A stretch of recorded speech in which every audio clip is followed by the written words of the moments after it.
Good evening, Ruth.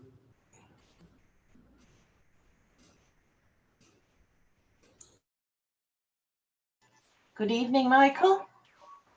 Good evening, everybody. Good evening, Chair. Good evening, everyone.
Whenever you're ready. We've got an item on the middle of the screen. 1 second.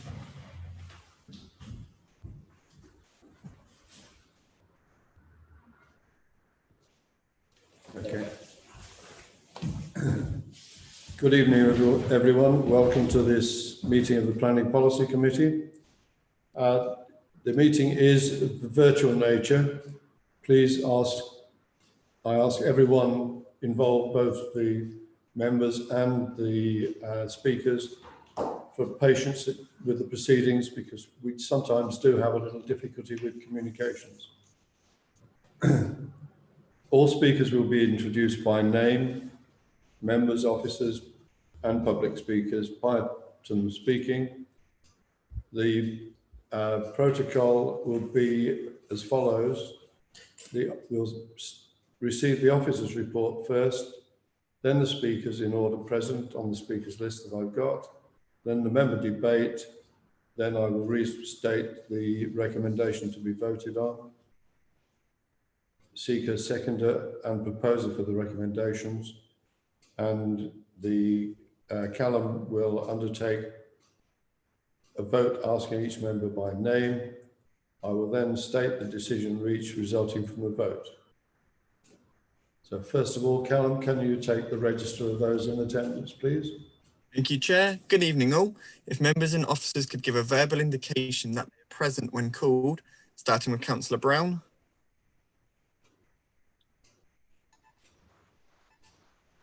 Agree. Yeah, sorry, present. Councillor Davies. Present. Councillor Groom. Present. Councillor Mitchell. Present. And Councillor Talbot. Just need to unmute yourself, Councillor.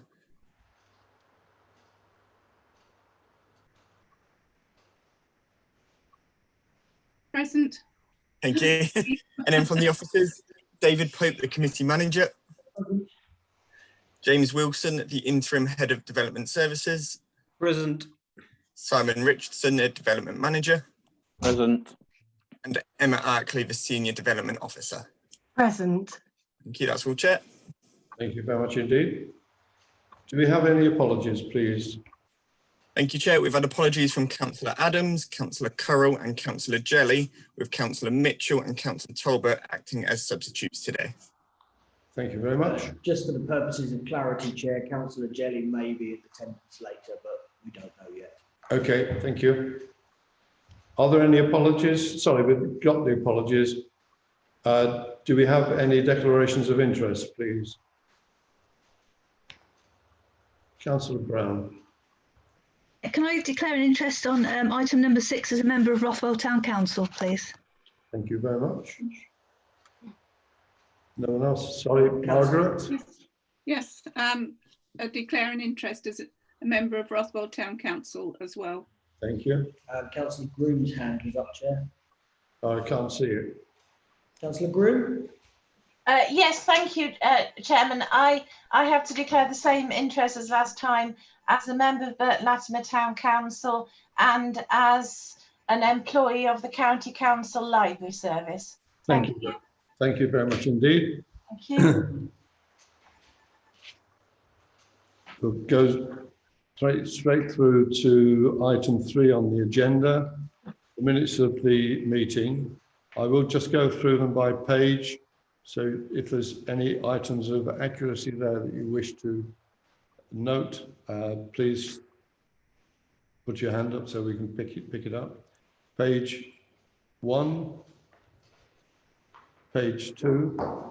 Chair, Councillor Brown. Sorry, Chair.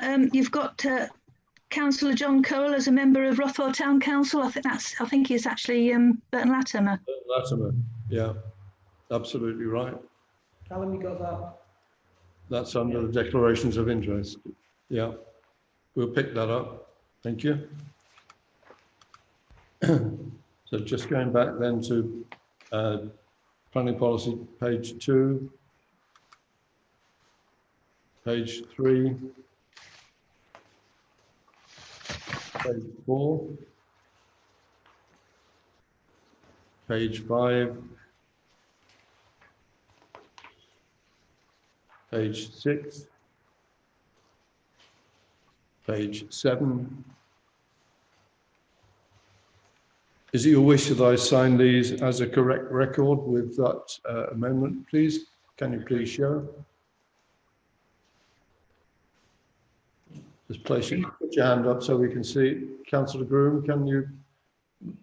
Thank you. We'll move straight on then, please, to...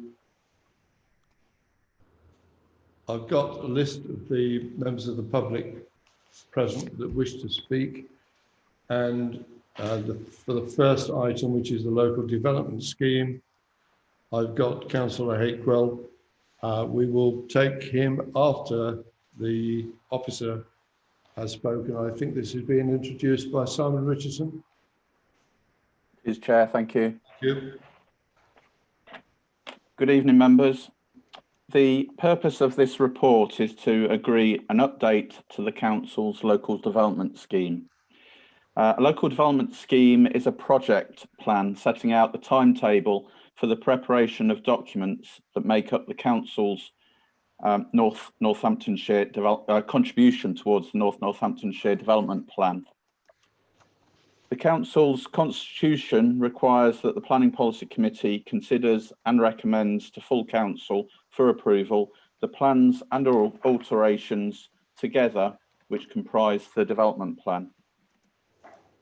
The next meeting, for information, the next meeting of the Town Council is scheduled for, of the full Council, sorry, is scheduled for the 23rd of September this month, at which it is proposed the Council is asked to adopt the local development scheme. So if I undertake now a short resume of the contents, members may recall the local development scheme was last updated in September 2019, and also within the previous year, I think it was too. So we're staying on top of the timetable so that members of the public and other interested parties can view the programme of policy development we're creating. So looking firstly at the site-specific Part 2 plan, that was submitted for examination on the 28th of May. The examination is due to commence on the 8th of October with its anticipated proposed modifications consultation during November, December. The final inspector's reports received in January 2021, and that would enable us to adopt the plan in March 2021. Further to that, the Gypsy and Traveller site allocation policy, that comes on the back of the Gypsy and Traveller Accommodation Assessment, which was published in March 2019. And it's working towards a series of initiatives to deliver against the identified need. Progressing a policy to identify and allocate sufficient land or provide other solutions to meet this identified need. Now, the programme there is that we move towards undertaking stakeholder consultation in January, March of next year. We undertake a publication consultation in April, May, then submit the plan in July 2021 and forecast that following examination, the adoption in April 2022. I think with that one, if we're able to accelerate that process, I think we'll seek to, given that it's focused on one particular area. In doing so, we'd seek to ensure that the local development scheme is kept up to date and the public are well informed of timetables. Moving on then to the Rothwell and Desborough Urban Extension Area Action Plan. Clear progress has been made with applications at Desborough and Rothwell. That plan sought to allocate land, so it's the process before the applications were to be considered. And in Rothwell's case, that development has commenced on site and houses are going up at the present time.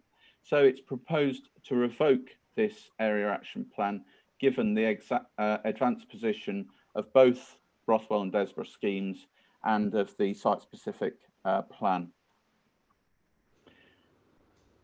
Moving on then, finally, the other element that's of note in there is the Kettering Town Centre Area Action Plan. The Council intends to review the planning policies contained within that AAP.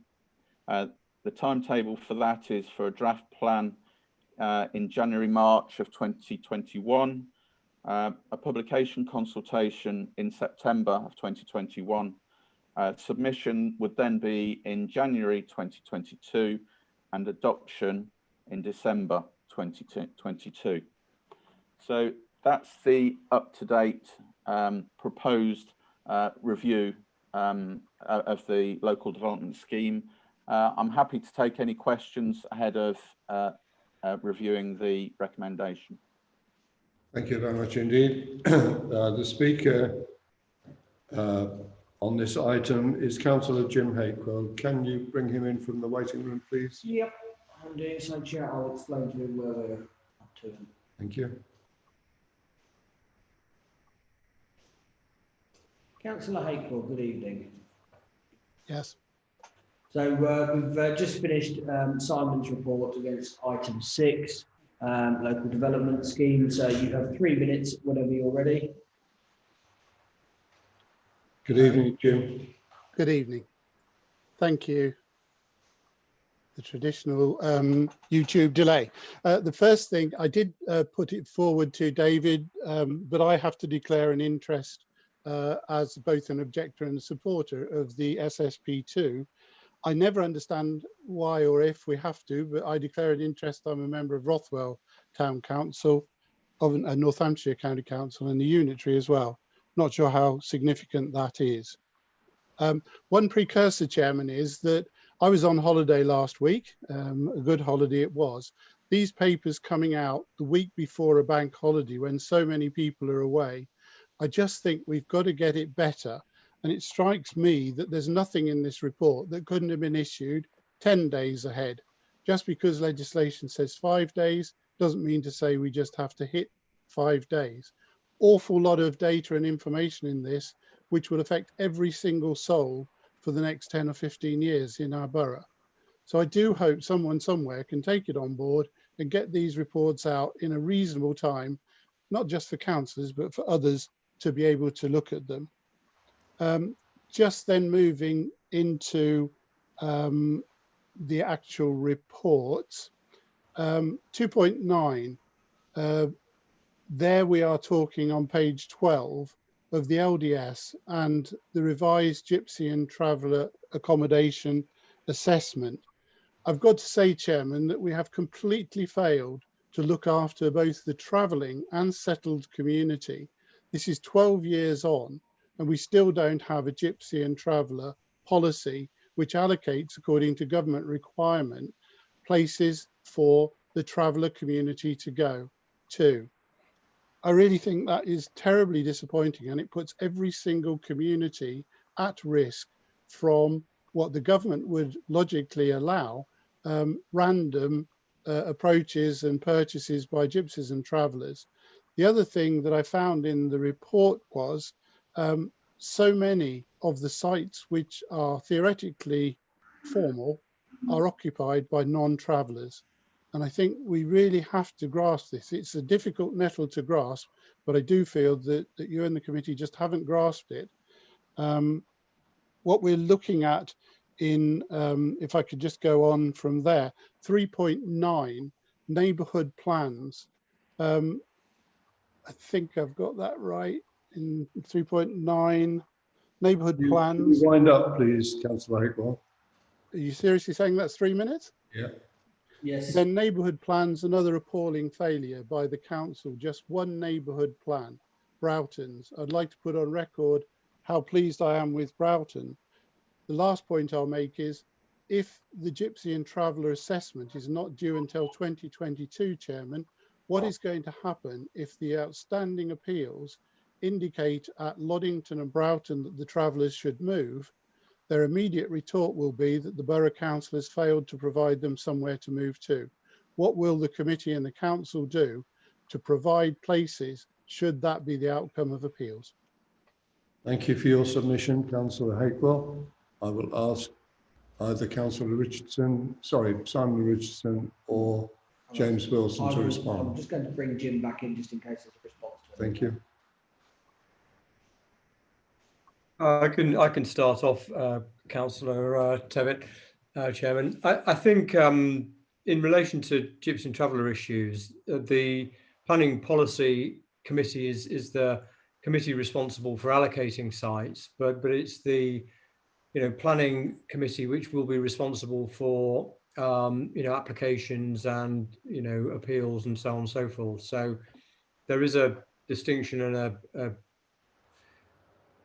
separation of duties there. The council has two appeals that are currently going through, and we're awaiting dates for those to be determined.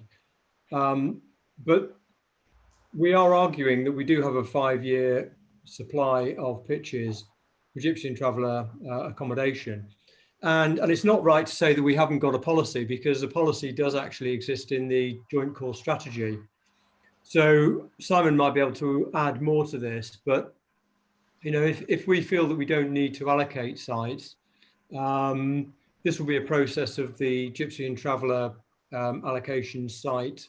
And other borough councils, in North Northamptonshire, have not done that. They have relied upon a more detailed version of the joint core strategy policy. In terms of neighbourhood plans, I think, yes, I mean, the council can support local areas, but it's very much a localism issue. So if parish councils and other neighbourhood forums are not bringing forward plans, then it's not the council's responsibility to impose a neighbourhood plan on a local area. If they're not coming forward, then that's part and parcel of local areas not potentially wanting to do that. Simon, do you want to make a comment on the Gypsy and Traveller allocations policy? Certainly, thanks, James. Yes, the starting point, of course, for the Gypsy and Traveller policy development is the Accommodation Assessment, the GTAA.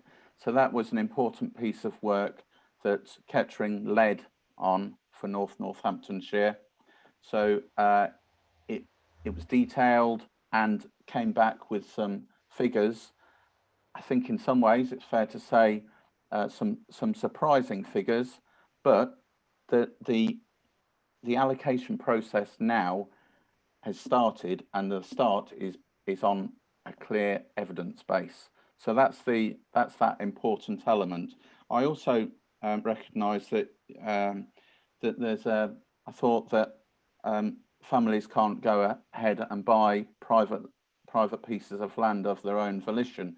That can't be something that necessarily comes back to the local planning authority. That is something that some families wish to wish to take on. It's not the only, the local authority and the availability of land isn't the only route or avenue to make provision for gypsies and travellers. So the piece of work that we're looking to follow on is seeking to explore all mechanisms that are available to us to make provision to meet the need.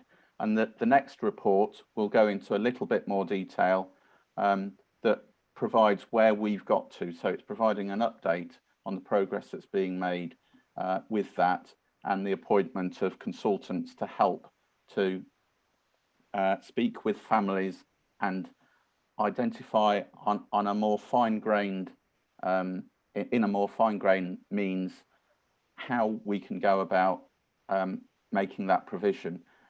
And I think if you've been involved in the area for some time, you'll recognise it hasn't been straightforward previously.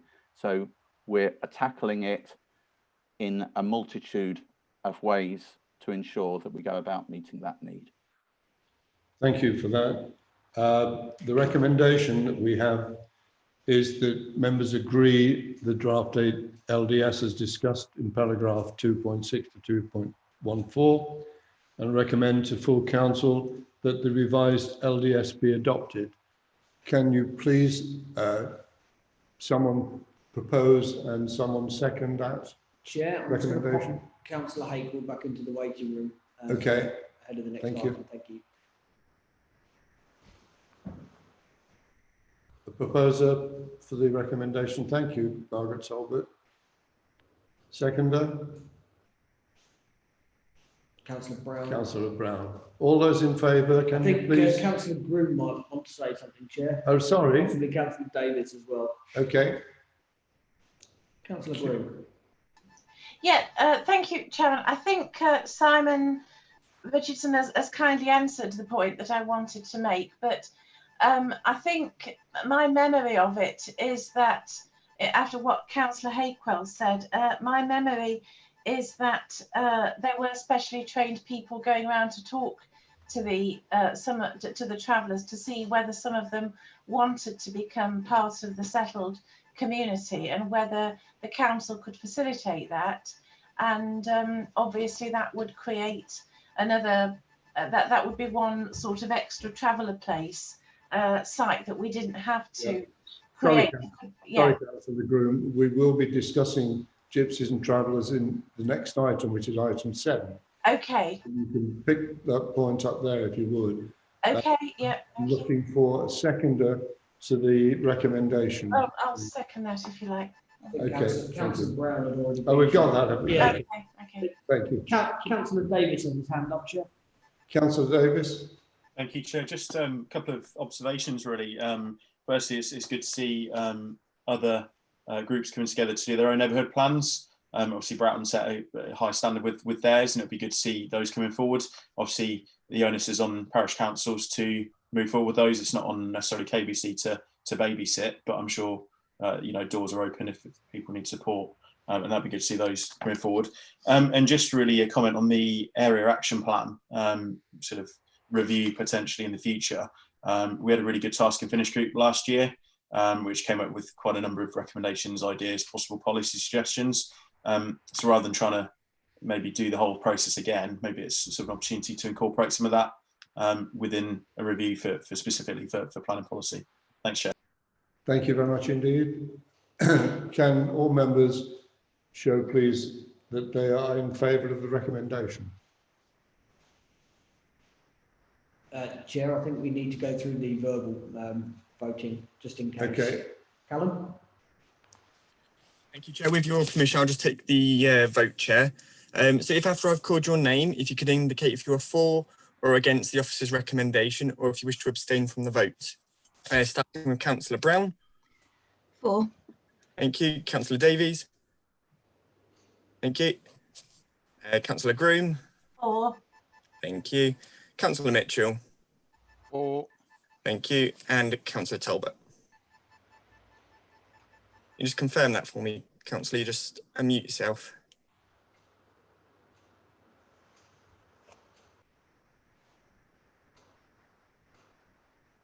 sorry. Yes, 4. Thank you. Thank you, Councillor. That decision is unanimous, Chair. Thank you. Cool. We'll move straight on to the next item on the agenda, which is Gypsy and Traveller Site Allocation Policy. And this is Simon Richardson again, yes? Thank you, Chair. Yes, it is. Thank you. The purpose of this report, members, is to provide yourselves with an update on the progress being made with the Gypsy and Traveller Site Allocation Policy. The Council has appointed Opinion Research Services, or ORS. That was the organisation that undertook the Gypsy and Traveller Assessment. They will undertake a pitch delivery assessment on the Council's behalf.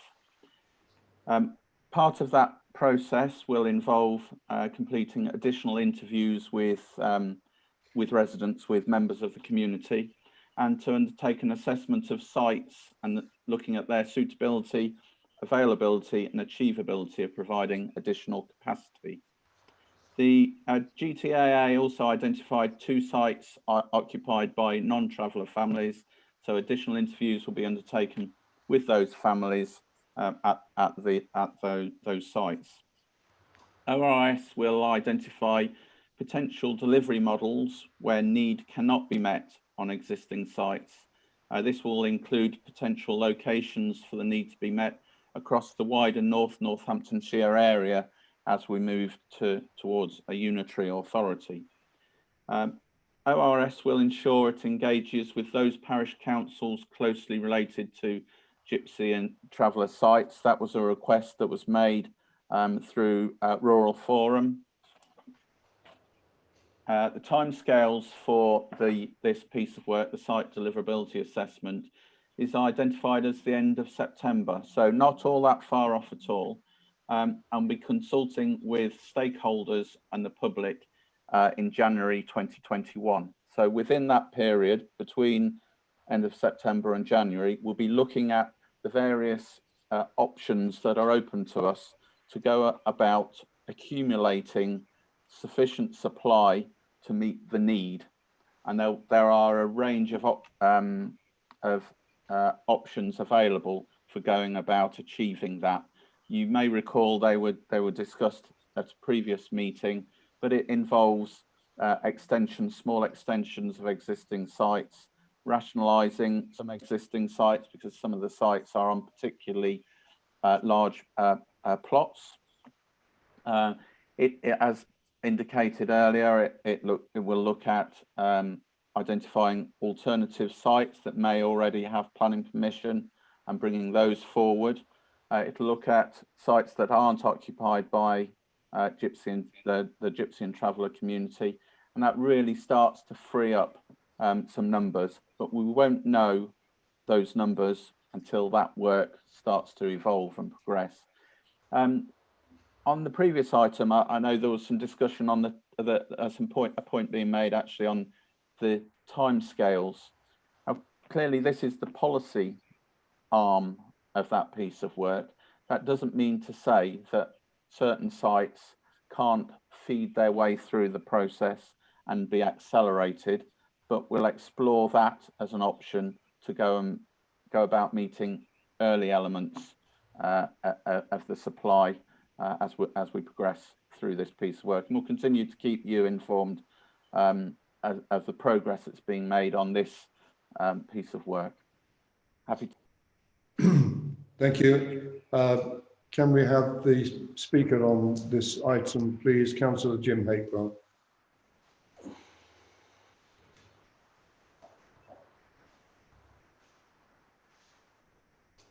Councillor Hakewell. Thank you. Really rolling on from that and what James Wilson said, I didn't fully understand the issue between Northamptonshire policy, Kettering policy, and what our neighbours are doing. Perhaps that's just a note that could come out.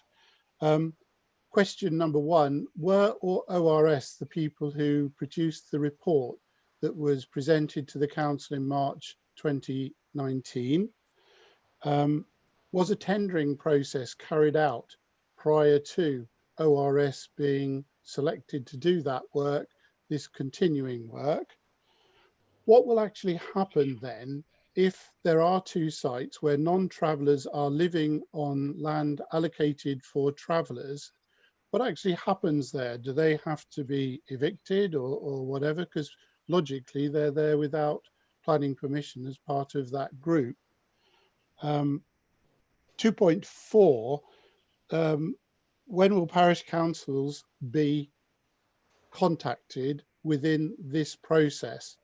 And the last point I would make, and I'm always surprised when there's absolutely no debate, it just goes to a vote when someone like me takes the time to come and talk to the committee, but I hope there will be some debate.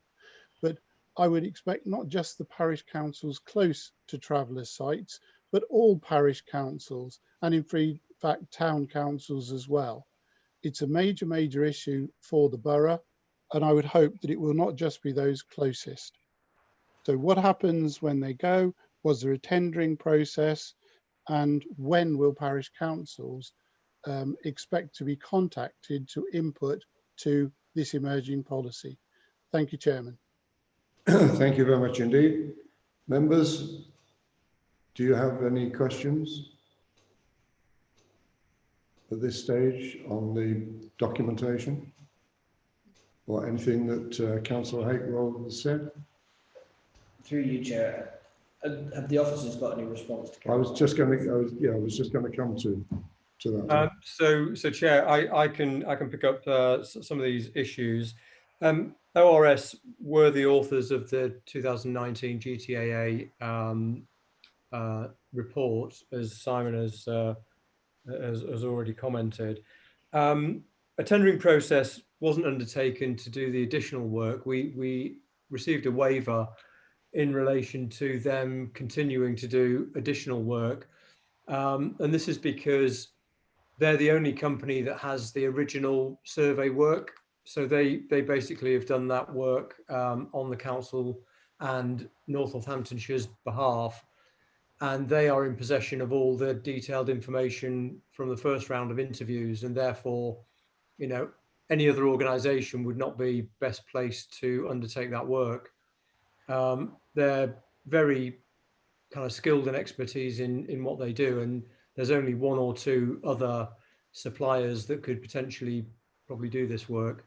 So we didn't go through a tendering process, but we have got a waiver, you know, for that extension of the work to take place.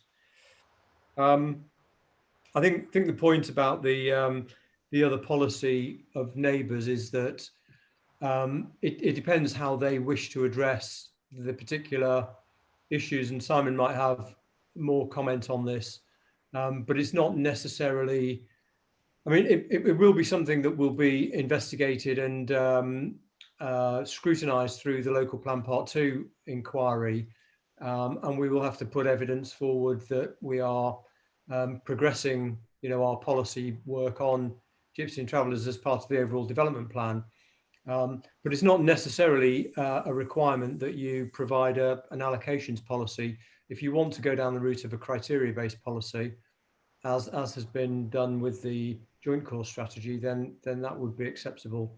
And I suppose Simon might, you know, add to this, but that's part and parcel of the work that we'll be doing in terms of the Gypsy and Traveller allocation, site allocations policy, and whether we need, you know, further sites to allocate, or whether we have enough provision at the present time. I think that's maybe what all I'd say at the present time. I think if people are on sites which are not and they're not defined as Gypsy and Travellers, the definition between Gypsy and Travellers and non-defined Gypsy and Travellers, there is a distinction between those who are continuing the life of a Gypsy and Traveller and those who are now in a more kind of settled. But if you're not defined as a Gypsy and Traveller at all, then clearly you're not within the planning definition, and therefore it would be a breach of planning for people to be occupying those pitches if they don't have any Gypsy and Traveller relationship. I think we need to have a dialogue with some of those people who potentially could be rehoused in other alternative accommodation, who don't fit within the defined definition for planning purposes. Yeah, and I think we'll have to see whether or not the consultation with parish councils is best placed to focus on those with Gypsy and Traveller, within their areas. I mean, some parish councils, I think, will want to engage more than others. So we'll have to see how that consultation will progress. Simon, do you want to add anything from your perspective? Thank you, James. I think you pretty much covered it, actually. Just picking up on what happens to those families that are not Gypsies and Travellers, but currently live in on sites that are granted as exceptions for Gypsies and Travellers is, yes, we don't like to say it, but there's the potential for eviction, which causes an issue. And with that issue, there's an acknowledged responsibility. It returns to a settled community housing issue, and it's something that we would be required to take time over to ensure that we're addressing that issue properly. So we're aware of that, and it's not just a straight eviction as such. It's more complicated, and in some ways, some of these elements are what takes the time to resolve what can be a very tricky area of planning related work. In terms of the meeting with the parish councils, I take your point.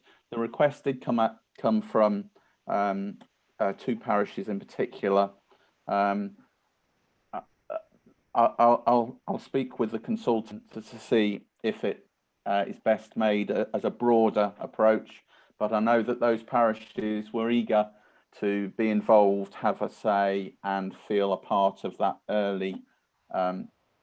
those early considerations in identifying, making sites work better with the settled community. I think was one element of that. I don't think I have anything more. I think I've covered those points, if that's okay, Chair. Thank you very much. Members? Through you, Chair, I'm just going to pop Councillor Hakel back in the waiting room. We'll see you for item 8, Councillor. Thank you. Members? Anyone wish to comment? Ash got in first, Chair. Okay, Ash, please, if you... And then Councillor Talbot second. Yeah. Thank you, Chair. Just really taking on board, obviously, comments from Councillor Hakel there and officers. The only thoughts I've really got is just making sure that dialogue is constructive and that we reach policy which people have confidence in and that's fair, on both sides. But also, like Simon said, trying to find a way to make sites work for the benefit of both. I think there's definitely ways that they can do that with constructiveness on both sides. But also to ensure that distribution around the borough and indeed the unitary when it comes to it is fair and equitable. And yeah, just would really urge people to get involved and have their say. It's not an easy decision, nor is anything relating to planning, but it's important that people have their say and get stuck in to hopefully shape it, on both sides, and then make sure that what we bring forward is quality, for the future for everyone who will be affected by it. Thank you very much. Councillor Talbot, please. Right. Thank you, Chair. Can you hear me? Yes, you're coming through. Right, thank you. I'd just like to ask how many unauthorised sites the Gypsies and Travellers are using at the present time. Thank you. From memory, and my memory is fading, but I believe it's 16 pitches are occupied by families that are of non-Gypsy and Traveller heritage. Right, thank you. Yeah, I think we need to be quite cautious with that information, and therefore this is part and parcel of why we're undertaking further surveys in terms of detailed work to identify who those people are and what their needs are. Right, thank you. Thank you very much for that. Anyone else? Councillor Brown. Councillor Chair. Brown, please. Just really a question that's just flashed in my mind, bearing in mind about that number. Have we got sufficient pitches, including those people, or are we actually now short because those people are there when they perhaps shouldn't be? I think if I answer first, and then Simon can come in and tell me I'm wrong. You know, I think until we'd undertaken the current GTAA, there was a perception that we possibly didn't have the amount of pitches that we required for our demand and need within Kettering, because there are also some consents which haven't been implemented. But you know, and our argument, our case at the forthcoming appeals will be that we have got sufficient 5-year supply. Now, whether an inspector takes that case on board will be seen to be part and parcel of us moving forward, I suppose, in relation to the whole element of Gypsy and Traveller provision within the borough. But it is a big issue, and I think, you know, the council has been issuing planning permissions for Gypsy and Traveller provision. But if the people in those pitches are not Gypsy and Travellers, then clearly that's a breach of planning which has to be dealt with. And you know, there are issues that Simon has raised that have to come forward as part of that. But you know, and it has to be dealt with in relation to the site allocations policy as well. But you know, and there's still likely to be a demand, and we still have to, in some way, try to meet the needs of non-Gypsy and Traveller defined people who, you know, still want to potentially, you know, have the and have the characteristics of Gypsy and Traveller, you know, population, but aren't defined as that in terms of planning. And therefore, you know, they may need and they may be eligible for pitches or mobile caravan accommodation or other accommodation. Some might wish to go into settled, you know, accommodation, bricks and mortar. We don't know that until we've done the more detailed interviews, you know, and surveys and so on and so forth. So I think this work is a piece of ongoing work, and then what will follow in terms of action after that will have to be decided maybe on a case-by-case basis. That was a bit complicated, but Simon, do you have anything to add? Sure. Does it help members if I put some figures in there? So the figures that we reported last time around from the GTAA was the need for up to the year 2033, the need for 24 pitches to meet those families that meet the definition, and 24 for those that no longer travel, so don't meet the definition. So it comes to 48 combined, obviously. So with that, you can start to see that you need to make inroads in some areas, significant inroads in some areas, to start reducing that combined figure. So it is going to be something that can't be achieved through one or even two mechanisms. It's going to be multiple mechanisms that will help to tackle those figures. And as James indicates, at the root of it is understanding how that need can be met, how those families feel that they can be accommodated, and the review of the sites.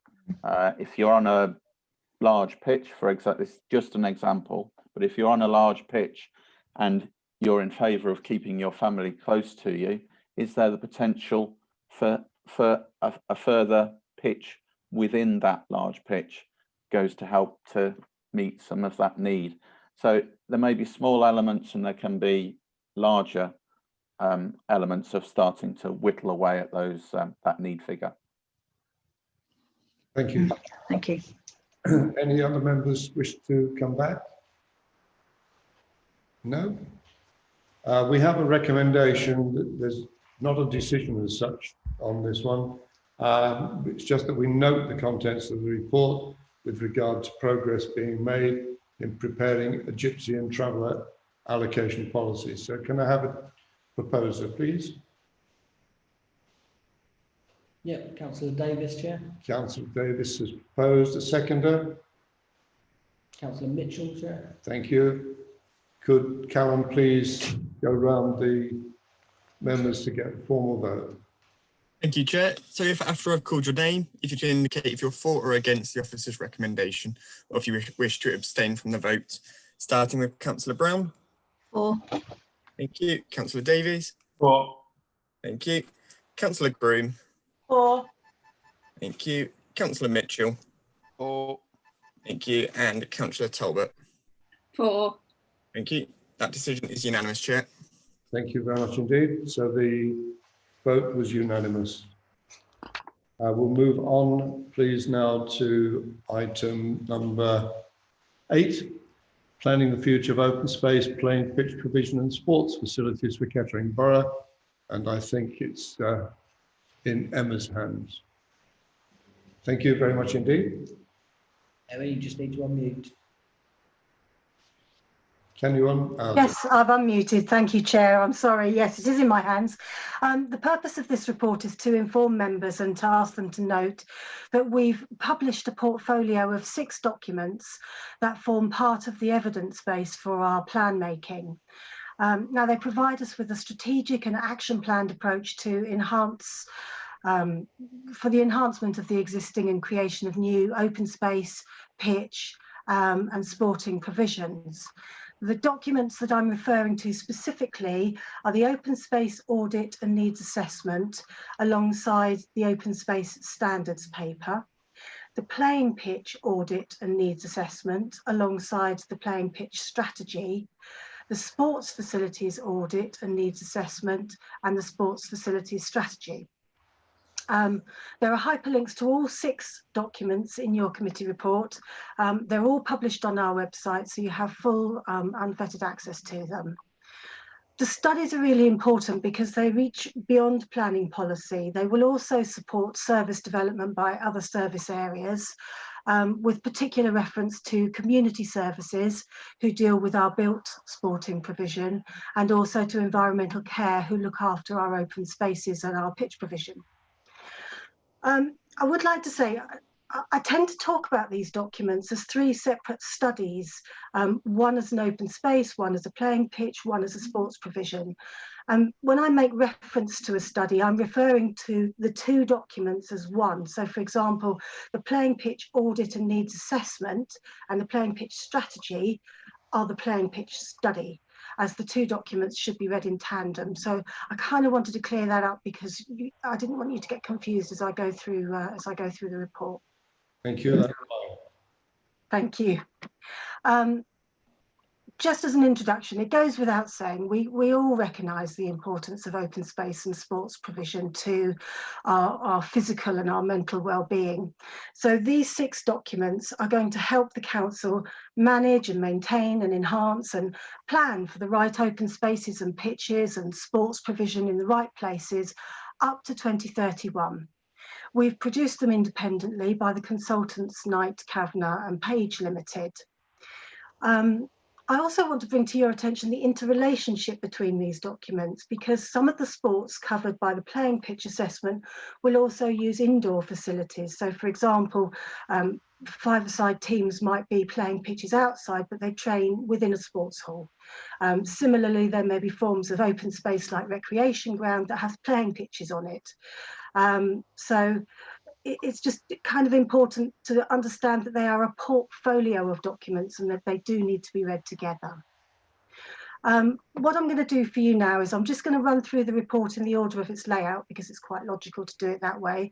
I'll give you a bit of a brief overview of the policy justification that's required us to produce these reports, have a very quick look at the methodology for their preparation so you understand how robust they are. And in your report, I've set out some of the key findings of the strategic sporting provision that we have.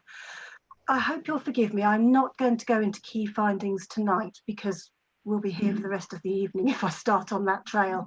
I'm going to let you review those at your own leisure. But if you have any queries or anything that you don't understand, please do come back to me at a later date and I'll be more than happy to deal with those. What I will do instead is I'll just give you kind of an overview about the open space types and the other sports that are covered in each individual study so that you have a flavour of what they contain. And lastly, I'll let you know how we plan to proceed with the studies and what their future is. So from a policy justification perspective, I won't give it to you for chapter and verse and all the paragraphs, but suffice to say that the National Planning Policy Framework and the Joint Core Strategy and our own site-specific Part 2 plan all recognise the contribution that open spaces and sports provisions make to our physical and our mental health and well-being. Now, the NPPF and the Joint Core Strategy and the site-specific all seek to protect and enhance existing provision and to make new provision to meet future demand.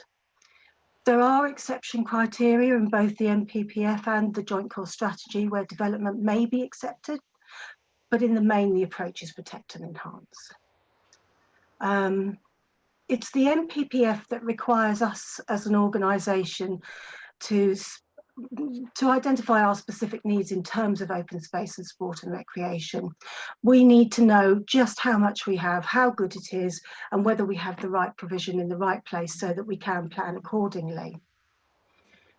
From the site-specific perspective, the 3 studies underpin 2 key policies within the plan.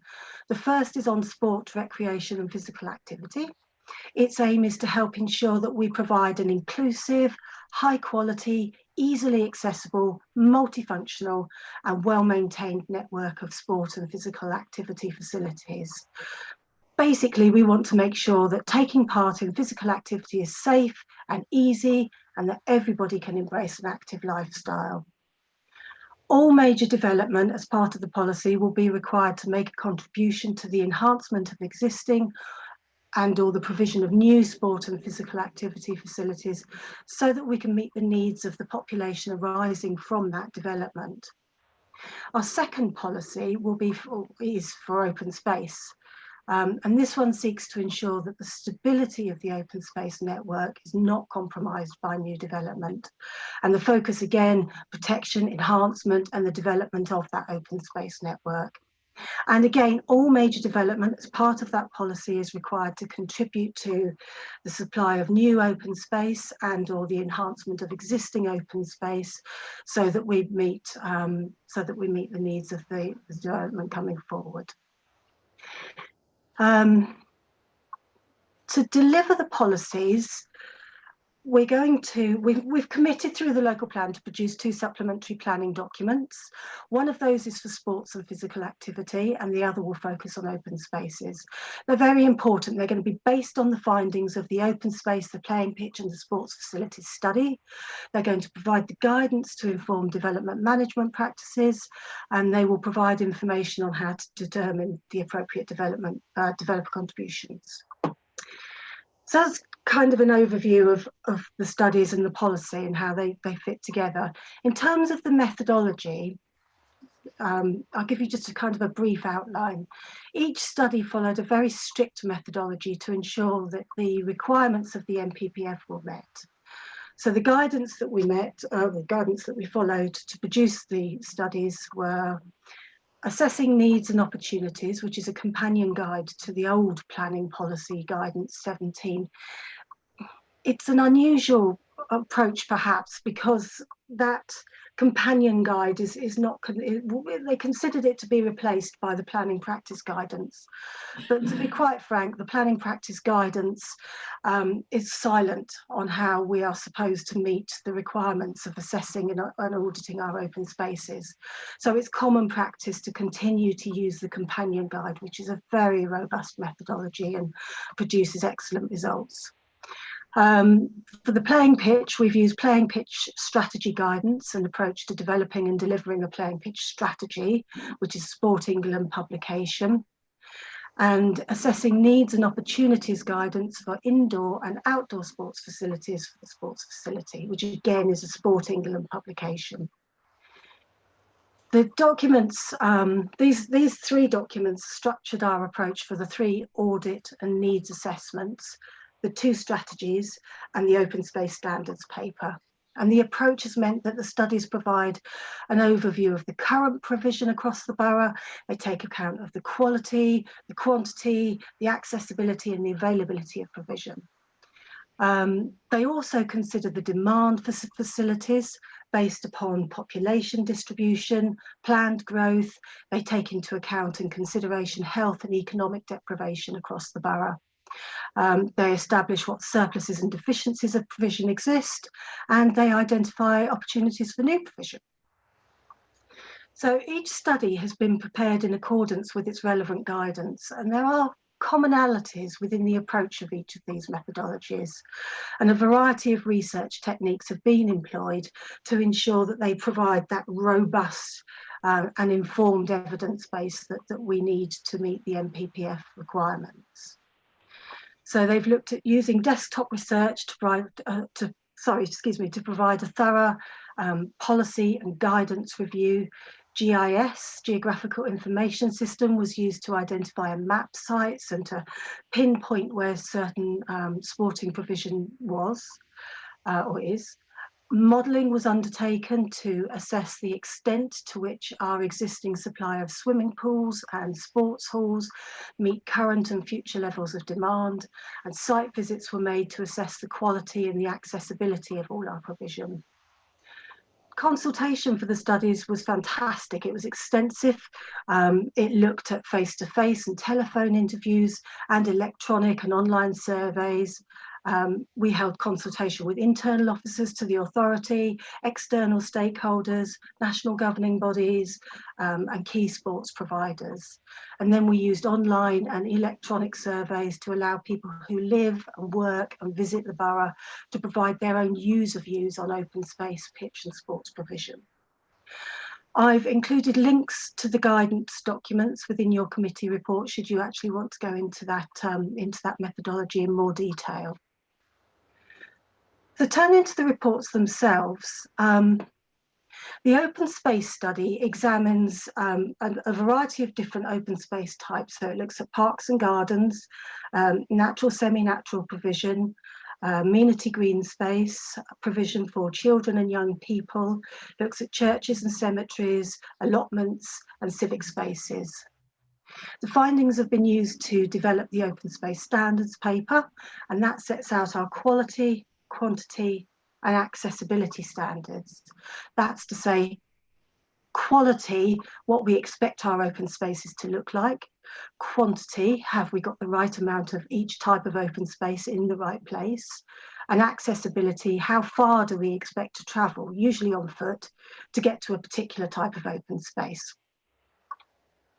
The playing pitch strategy also provides an audit and needs assessment on the principal pitches of football, 3G pitches, cricket, rugby union and hockey, alongside an analysis of the outdoor bowling greens, tennis, netball courts, athletics, archery and cycling provisions and golf courses across the borough. The sports facility study provides an in-depth analysis of our sports halls, our swimming pools, our gymnasiums, squash provision, as well as village and community halls, health, fitness and dance studios, indoor bowls, and the sailing provision. So all 3 studies taking all of that information into account, churn it all around a little bit, and they provide a series of strategic recommendations. And the 2 strategies actually set out full action plans as well. And the studies show us where there are gaps in provision, and they let us know about the quality of our facilities. The information that they provide helps us understand what we need to do to meet our needs now and up to 2031, and to guide our management and maintenance of all of our facilities. They will help in the determination of planning applications. They'll justify the request that we make for developer contributions. They'll help us prioritise our capital and revenue investment, particularly with respect to Section 106 spending, and they'll inform and underpin bids for external funding streams. So it's a case of what are we going to actually do with them now? Together, these three important studies collectively provide us with a concise and robust and comprehensive up-to-date evidence base. They contain a huge amount of information, and we want to ensure that that actively informs our work and they don't just sit on a shelf. I mentioned earlier about the supplementary planning documents. They will be read together with the studies, and they will support the delivery of the policies set out in the SSP2, including how to determine and direct the appropriate developer contributions. Now, preparation for those documents hasn't yet commenced, but following the examination of our site-specific, we will commence the preparatory work, and we'll aim to be ready for the stakeholder and community consultation in March 2021 and adoption in September 2021. Another thing that I want to do with them, in appreciation of how much information the studies contain, and our never-ending competing priorities, I'm planning to run an information seminar where I'll invite members and officers from the relevant service areas to attend. And the whole purpose behind that session is really to aim at familiarising and orientating participants with the content of the studies, setting out the opportunities that they provide and being able to dig into a little bit more detail so that we can help people meet their team and service objectives. Training will also be provided by Knight, Kavanagh and Page to those officers seeking to deliver the strategies and who will monitor and review progress. So the training will enable those officers to use the tools that have been developed in order to prepare the strategies, particularly with respect to the assessment process and the databases that holds all the information together.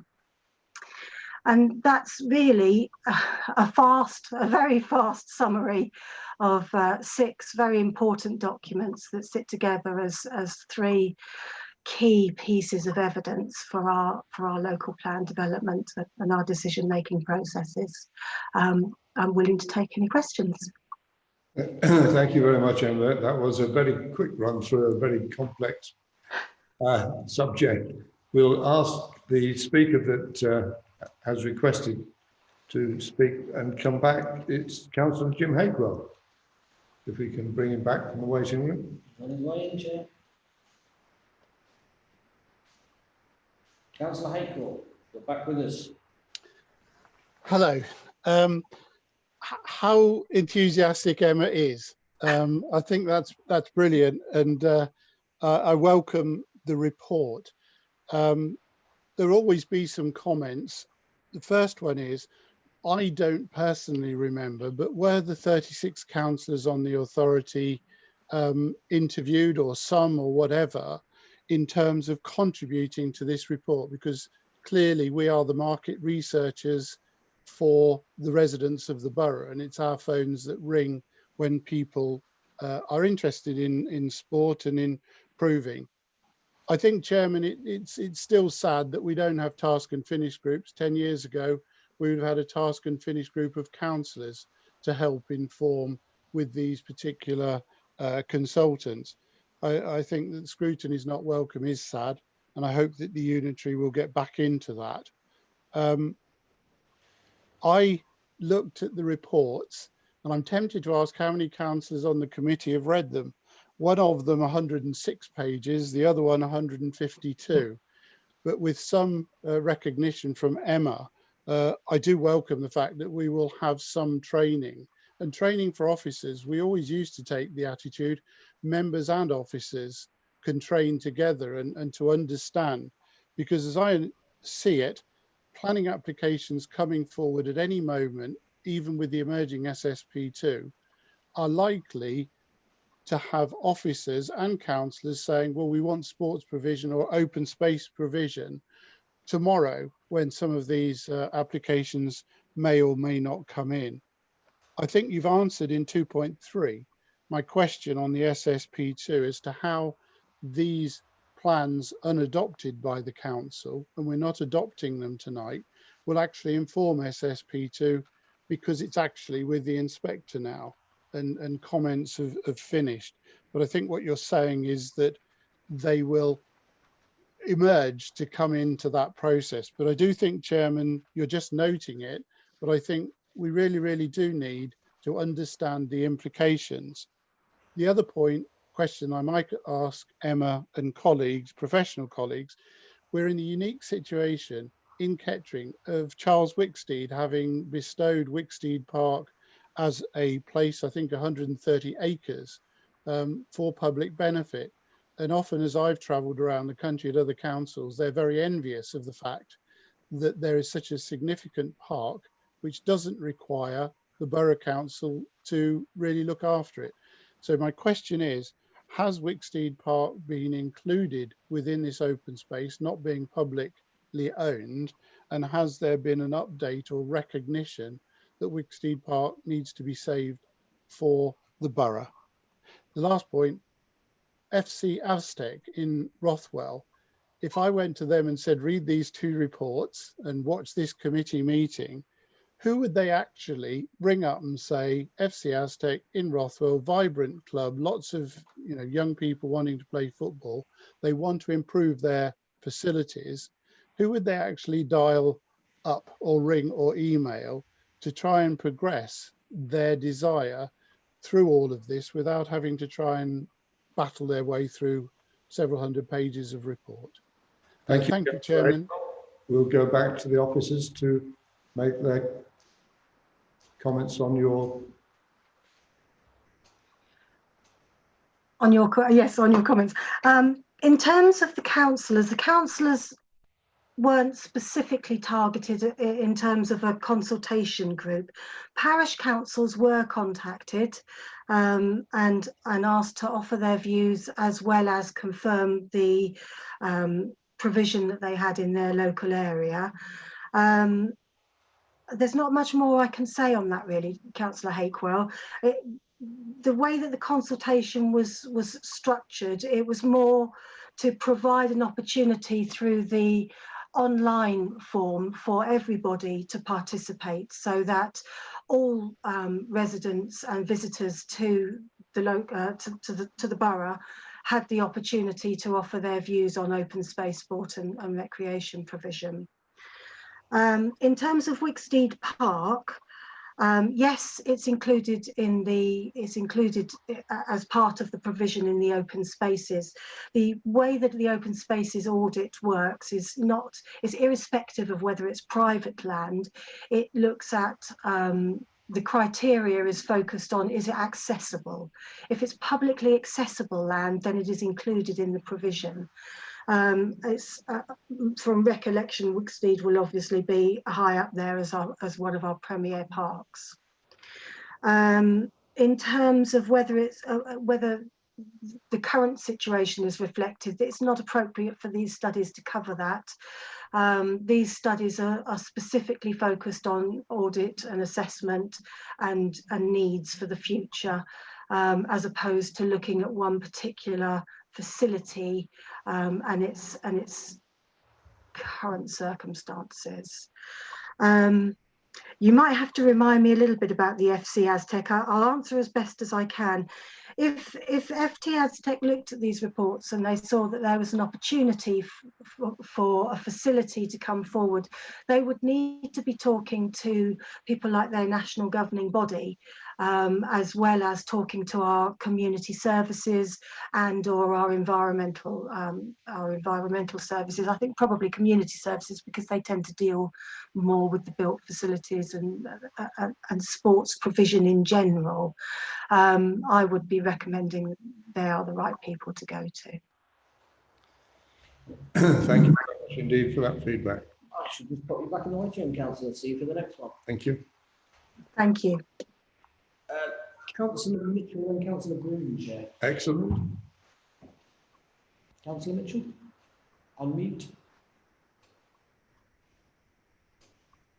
I'll lower my hand instead of unmuting myself. All right, yeah. Again, this is a really good report. One thing I've noticed, and skateboarding doesn't seem to be mentioned in here. I know there are facilities offered around the town. There's ramps. There's the ice lodge, multi-wheeled park, and that sort of thing. Where it says for more detailed information, is skateboarding covered? Because I mean, skateboarding is an Olympic sport this year, or well, would have been an Olympic sport this year, and there is a large skateboarding community in the town. So is that covered in the wider document that's not covered in this paperwork, or is yes, yes, skateboarding would fall under provision for young people. Right. Thank you. So yes, that would be where you'd find information about the facilities that we have in terms of, I mean, it's probably not done, and to be honest with you, Councillor Mitchell, I'd have to go back and have a look at the report, because there are so many different typologies within the typologies. And if you want me to go back and have a look at the report to clarify for you, I can. I wouldn't have thought that the open space report would have done a specific assessment on skateboarding per se, but it would certainly have noted where those facilities are as part of the teenage provision. So it wouldn't then, sorry if I can come back through you, Chair. It wouldn't as such say that there is enough facility or not enough facility in the way it is doing with the football and the rugby and that sort of thing. It would just acknowledge there is and where they all are. Yes, that's correct. Okay, thank you. You're welcome. Thanks for that one. Someone else was, it was Councillor Groom, thank you. Good to see your hands. Yeah, thank you, Chairman. I mean, first of all, thank you, Emma. That was a wonderful resume you gave. I'd just like to talk about 2.7, point number 1, where a facility is deemed to be surplus to requirements. I just want to establish that if this did happen, if there was an open space with trees and plants and whatever, and it was an open space, and let's say somebody wanted to develop on it, is there a mechanism for public consultation on a case like this? Is there a way of talking to the public about it? Obviously, councillors would have to be involved with a process like this, but I really would just like to make sure that there is a thorough process involved for involving members of the public and a public consultation. Thank you, Chairman. Thank you. A loss of open space is highly unusual, really, and it is clearly an emotive subject. What we found through the audit and the needs assessment is that there isn't really a tremendous amount of surplus open space within the borough, so the query is highly unlikely to come to pass. It would be determined through the planning application process, and as part of that, there would be reference to the open space report, which would then do a full assessment on that open space. And you'd be looking at the open space, not just in terms of its quality, you'd be looking at it in terms of its value as well, and doing an assessment from that perspective. Within the open space report, it sets out the process of how to determine whether an open space could be considered a surplus to requirement, because generally speaking, what we would do is say, well, if it's surplus to requirement in terms of amenity green space, are there any other shortages of open space within this area that we could turn it into in the first instance? So you tend to be looking to enhance the open space rather than lose the open space, because it would be very easy to look at a piece of scrappy green space and say, do you know what, that doesn't look very special, why don't we just pop a couple of houses on there, jobs are good. But the reality is that open space will be providing a function to that local community in some way or form, and therefore if a planning application came in, I would expect the assessment to say this open space is not surplus to requirements, it just requires enhancing. That would kind of be the way that it would work, Councillor Groom. You'd look through the open space audit and needs assessment to determine it in the first instance. Okay. Thank you. Any other? Councillor Davis, and then Councillor Brown. Thank you, Chair. Again, colleagues have said, thanks very much indeed, Emma, for a really detailed report presentation there. And clearly this year's brought into focus even more than normal the need for quality provision for exercise and mental health and everything else. You know, I found myself, I've lived in Kettering most of my life and found myself using Wixty Park probably more times this year for my daily walk than I ever have in the past, you know, after lockdown. So, you know, reading through the report, it's a really good solid foundation. I think, you know, we have got a strong offer, and if we can find ways to improve that and manage growth with quality facilities, you know, having a solid foundation there, it'd be great to see more allotments, I think, and obviously looking forward to some of the facilities at Hanwood Park come on board once that's developed to further lift up provision and quality and access. And really just reflecting on the swimming pool, I think we, sitting on the R&D committee, we did start to look at future provision, particularly for Kettering. And obviously that wasn't in the gift of KBC to agree such a major decision, but I look forward to hopefully that resuming when we get to unitary. Obviously that's something we can't just rush into. You know, we want to take time to make sure any facilities based on sound finances, you know, we don't want any white elephants, but at the same time, there's clearly going to be a shortfall and a clear need to enhance or improve either the existing facility or elsewhere, you know, what, where, how much, but obviously that's a longer term decision. But clearly in the meantime, there's opportunities to expand funding bids, you know, it's a really solid foundation. So well done. It's just a point about certain things obviously need improving, but this provides the framework we can hopefully do that. Thanks. Thank you, Councillor Davis. Councillor Brown, please. Thank you, Chair. And again, like other members, thank you, Emma, for this report. It's excellent. I know from work that I've been doing with Councillor Jelly and Brendan Coleman that we are really quite short of playing pitches in the borough, that for all the teams that want to play on them.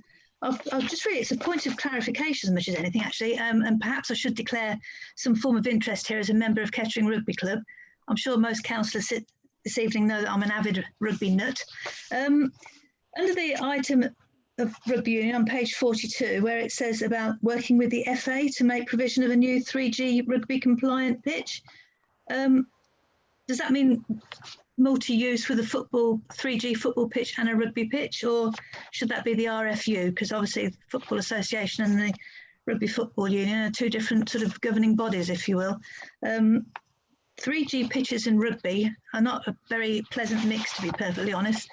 As you know, rugby is quite a high impact sport, and the injuries that some of the professional players are getting are really quite horrific when you see them. And I just wondered if we were doing any work in terms of trying to combine grass pitches so that we can have multi-use rugby and football on some of the grass pitches that we have now and also will have in the future.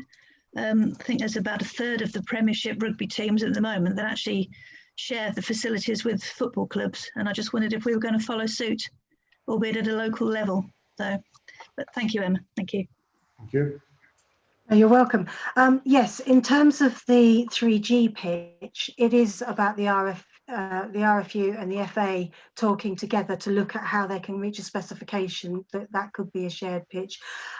If my memory serves me well, I believe that was for training purposes rather than for proper playing purposes.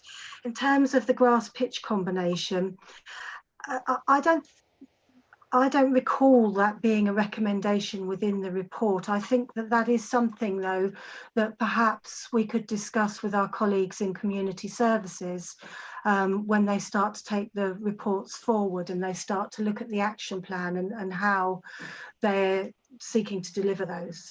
That might well be something that we can make as a recommendation to them to say this, you could be looking at this. I think that's probably all I can say on that for the moment. But definitely it would be worth talking to community services, and I can make a note of that and take it to them for you. Excellent, thank you. Yeah, bear with me, Councillor O'Hara. Oh, excellent. To be fair, she won't be able to vote. No. She's coming in now. Councillor O'Hara. No, she's not there yet. You're not quite with us. There she is. Yes. Hi, sorry, I am so late.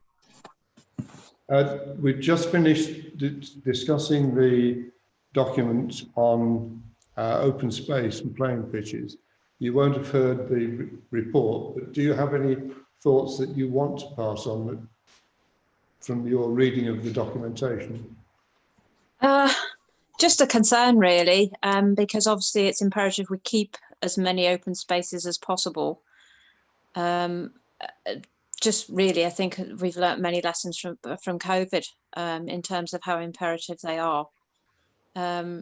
So the protection of them is of paramount importance. And I think also with obviously the development that's coming along in terms of Rockingham Road lost the pitch there, and obviously you've got those at the North Park, etc. So I just think it's, in terms of the document, it's good going forward that we are trying to protect them and trying to assimilate what we have got and what we could create in the future, especially with the development of the new housing on the East of Kettering. Thank you for your contribution there. Obviously, we look forward to the action plans and the SPDs coming back to this committee for us to look at in the future. But right now, we've got a recommendation. It's a long one. Do I need to read it out to everyone? No. Can I then have a proposer and a seconder that we accept the recommendation that we noted the publication of these three documents? Councillor Talbot. Councillor Talbot. And Councillor Davis. Yeah, propose. Excellent. In which case we'll ask Callum to just go around and check on the voting. Thank you, Chair. So if after I've called your name, if you can indicate if you are for or against the officer's recommendation, or if you wish to abstain from the vote, starting with Councillor Brown. For. Thank you. Councillor Davies. For. Thank you. Councillor Groom. For. Thank you. Councillor Mitchell. For. Thank you. And Councillor Talbot. For. Thank you. As well. Thank you. Thank you. And that decision is unanimous, Chair. Excellent. Thank you very much indeed. We'll move straight on then to item 9, England's Economic Heartland Draft Transport Strategy. This is Simon, yes? It is, Chair, thank you. Yeah. So the purpose of this report Thank you very much indeed, Emma, for your report there. It was brilliant, very comprehensive. Thank you very much. Thank you. Sorry, back to you, Simon. Thank you, Chair. The purpose of this report is to make members aware of the England's Economic Heartland Draft Transport Strategy consultation and agree any broad comments to be fed into a response by the North Northamptonshire Joint Planning Committee. The consultation runs until the 6th of October and proposes a step change in the approach to transport in the region. If at this point, David, could you pop the slide up for me, please, to show the extent of the area that's covered? 1 second, Simon. Thank you.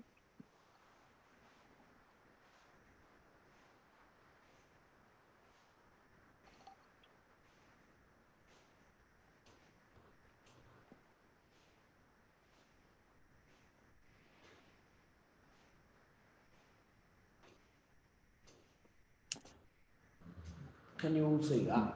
Yes. Yes. Okay, excellent.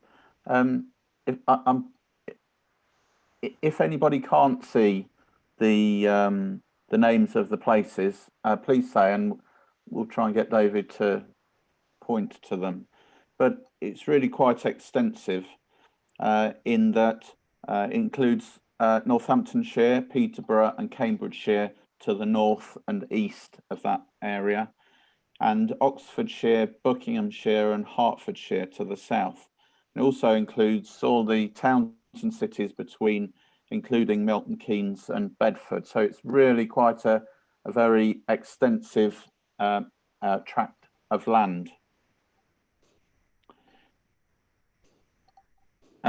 Given the strategic nature and scale of the draft strategy, it is proposed that this council feed into a more comprehensive response that's agreed by the Joint Planning Delivery Unit.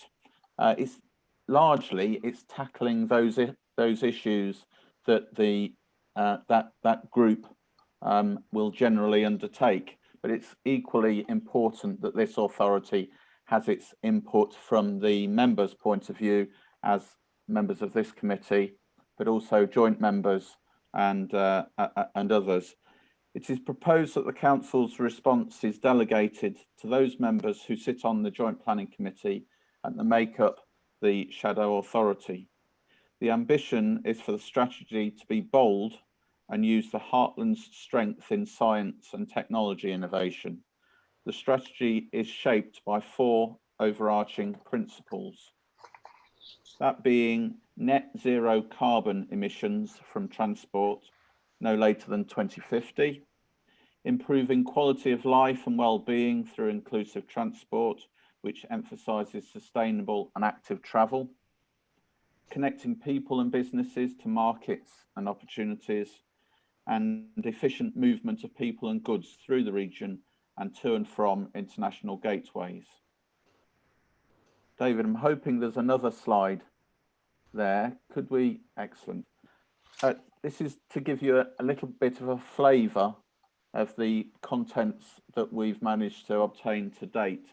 So the document proposes corridor studies.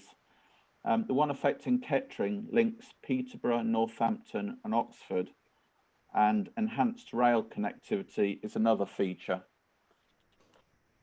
I've put, sorry to do this to you, David, but would you mind going back to the previous? Excellent, thank you.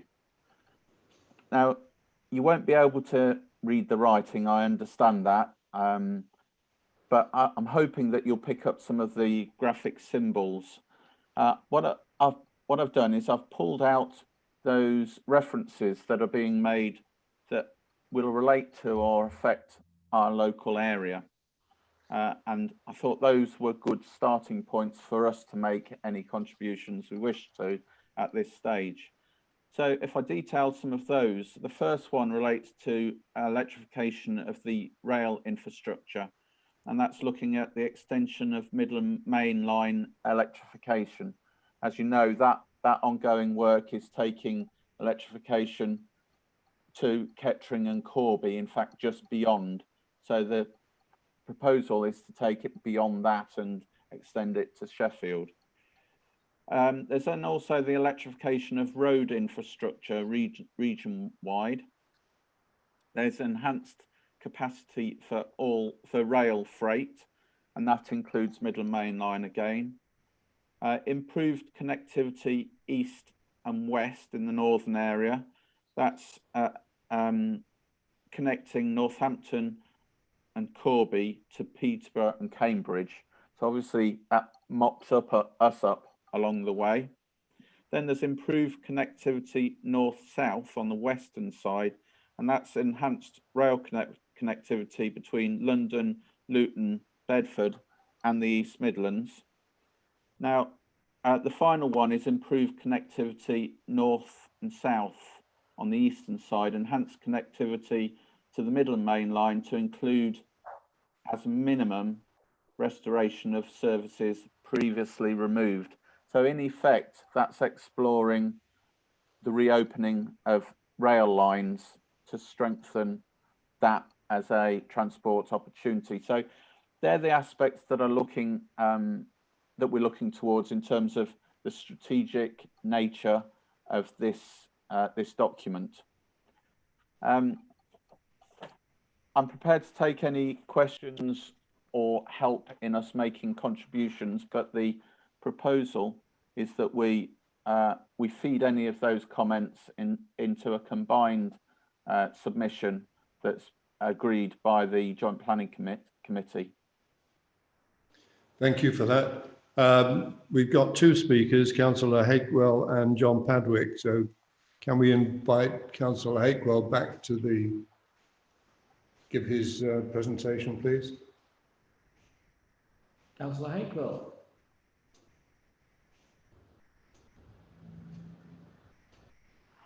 Ready whenever you are, Councillor.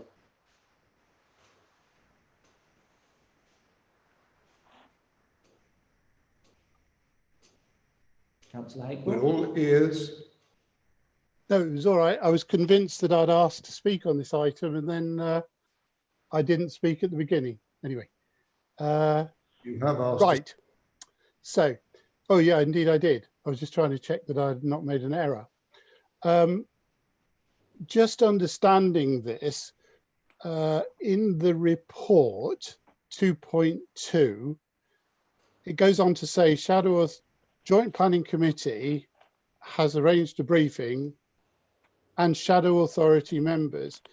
I don't really understand. I'm a shadow authority member, as is everyone else who's a councillor. Then in 2.3, and to encourage members to provide some initial input, proposed a verbal presentation be made at the meeting of this committee. I assume that verbal presentation is what Simon just did. Is that right? Yes, yes. Not to a future committee. Yes. So I'm a bit confused and bemused as to understanding, because this is incredibly major for the borough and the wider area, as Simon has correctly pointed out. I think, Chairman, that we can, with the severity of COVID and the pressures put on officers and colleagues,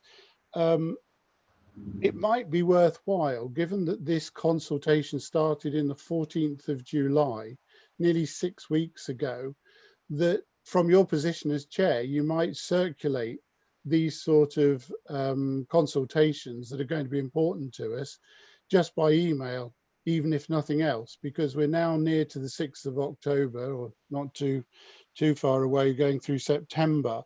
So it might be worthwhile doing that. So can I understand how it's going to work? Because the third point in your recommendation, delegate input response to members of North Northamptonshire and the shadow authority members. So how is the shadow authority membership or the briefing on the 8th of September? What is that all about? And shouldn't we all know about it? Sorry to be a bit vague on that, but then it is a bit vague. Thank you. Thank you for that. I'll answer part of it if the officers wish to. There are two members of this planning policy committee that are members of the Joint Planning Committee. One is myself. Currently, I'm chair of that committee, and the other one is Councillor O'Hara. So we will be listening to the discussion on that, which takes place at the Joint Planning Committee and Joint Delivery Committee meeting, which takes place on Wednesday, sorry, not on Wednesday, on Thursday of this week. That meeting also is open to members of the public to view and participate if they've registered their interest in sufficient time. So where do shadow members of the authority? I am also a shadow member of the authority as well, as is Councillor O'Hara. So through you, Chairman, it's the briefing. And where on the 8th? There are other members from other authorities who are also on the shadow, involved in the shadow authority, will also be there at the briefing from Wellingborough, Corby and East Northants. So am I allowed as a shadow member to be at the briefing on the 8th? You're welcome to register and to be able to look at the presentation that will be coming forward on that meeting. So I assume I'll get joining instructions, because I was completely unaware of it. Maybe other members of the committee were aware of it and are already logged in. I don't know. It hasn't, to my knowledge, come out separately to the members of the shadow authority. Obviously, will it? It's a publicly accessible meeting, and I'll ask the committee manager to provide you with information as to how you can log on. Okay. Can David do that for me? Which meeting are we actually discussing on the 8th, Chair? Sorry? In paragraph 2.2. It's the joint planning meeting on Thursday of this week. Oh, Thursday. 2.2. 2.2 in the agenda, England's Economic Heartland, Shadow Authority members briefing September the 8th. It's not something that I've had any involvement with, I No. must admit, Chair. I would imagine that your best bet would be to contact the Joint Planning Unit, Councillor Hakewell. Shall I try and help with this? Okay, thank Shadow you. members of the authority as well. I thought it would be a good. I'm happy if somebody jumps in and my understanding is incorrect, but my understanding is that those invited are the Joint Planning Committee members, because it's been arranged by the Joint Planning Unit, and shadow members, and those are lead members from each authority that have taken on a role of overseeing the shaping up of the new authority ahead of elections taking place next June, I believe. So that's how I understand the membership.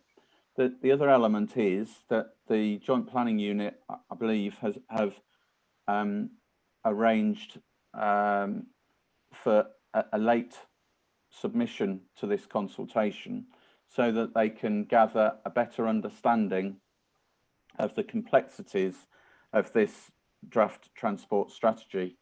I tried to look at it, and I know 14th of July seems a long way away, but in the midst of summer and summer holidays and the likes, it turns out not to be all that long to be able to compile a report, to go through the process and bring it.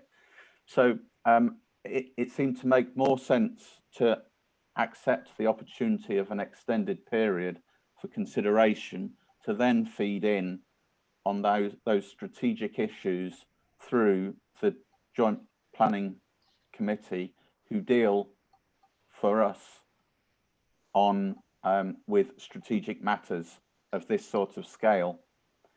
What I tried to do was focus in on issues that are perhaps just local to Kettering and Kettering Borough, so that we could at this stage make some initial contributions to help to provide some early input into those discussions, so that any aspects that we felt were important weren't lost early in that submission process.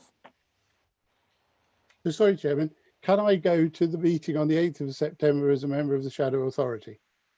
I will find out for you and let you know. Thank you. I should bring Councillor Padwick, sorry, John Padwick in. Councillor Hakewell, I'll pop you back, see you with the next item. Thank you very much.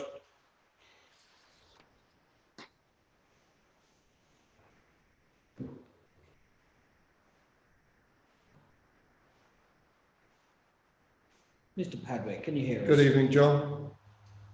You need to unmute yourself, sir.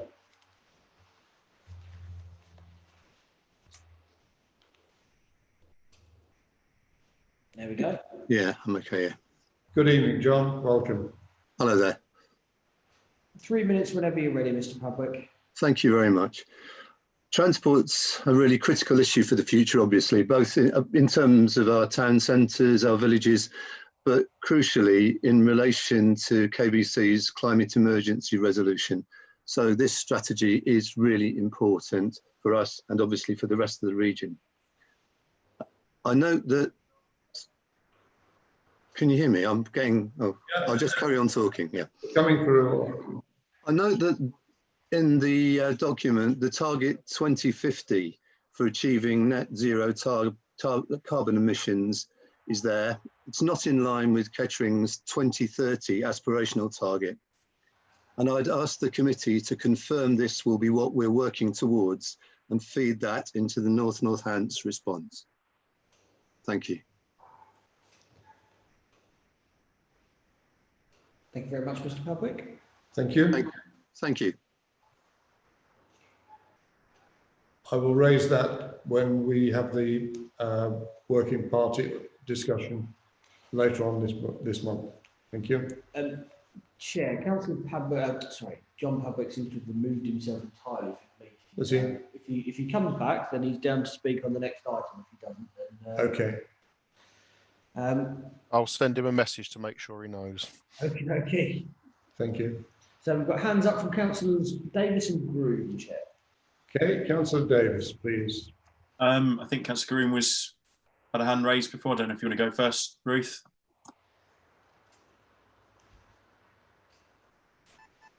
Okay, yeah, thank you very much, Ash. Thank you, Chairman.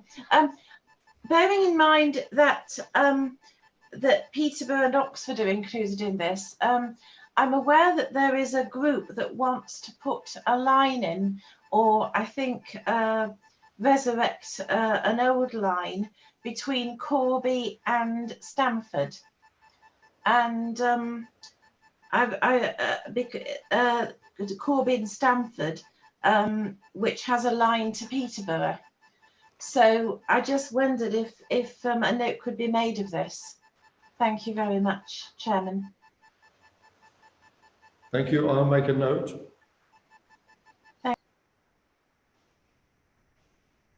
Councillor Davis, Chair.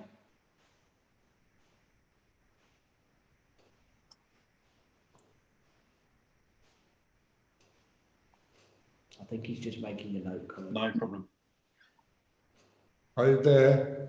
I'm ready when you are, Chair. We'll just give you time to jot down. Are you okay? Carry on. Okay, thanks, Chair. I think the key thing at the heart of all this is connectivity, really. You know, not just with broadband. It'd be good to see that forming a key part of it, and obviously things like 5G to make sure we can attract high-tech jobs and just general day-to-day, you know, improvement of communications as we inevitably move towards video conferencing. I think is standard. Also with rail, I think Councillor Groom made a good point about how we can enhance our existing networks. I think I've read somewhere that there's the option of putting in a simple sort of right-hand railway at Manton near Rutland, which would allow smooth passage to Peterborough without any changes. I think that's got to be something that should hopefully be quite affordable and should be looked at. I think I've also seen the reopening of Harbour to Northampton, which would connect, you know, those two key lines, but again, impacts on Brampton Valley Way. So that's something to be considered. And really also, I think there's still going to be a place for roads. We can't forget the residents of Isham. They deserve their bypass, I think, after 60 or so years. I think they've been campaigning for that.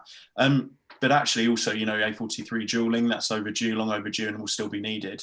And you look at Moulton now, where they've got a really good scheme to bypass Moulton. So it ticks the box for traffic, you know, improving that and improving pollution and improving connectivity. But there's a really good cycle path alongside it.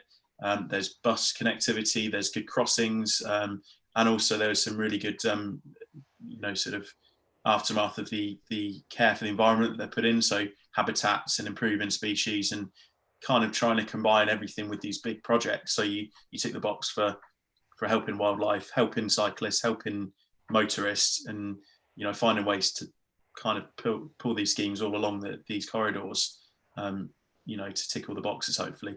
And this, again, hopefully will just provide us a good platform for Unitary, so we can just bid for every penny that we can bid for, get this infrastructure put in across all areas, and, you know, try and make our areas connect as it can be. So that's all. Thanks, Chair.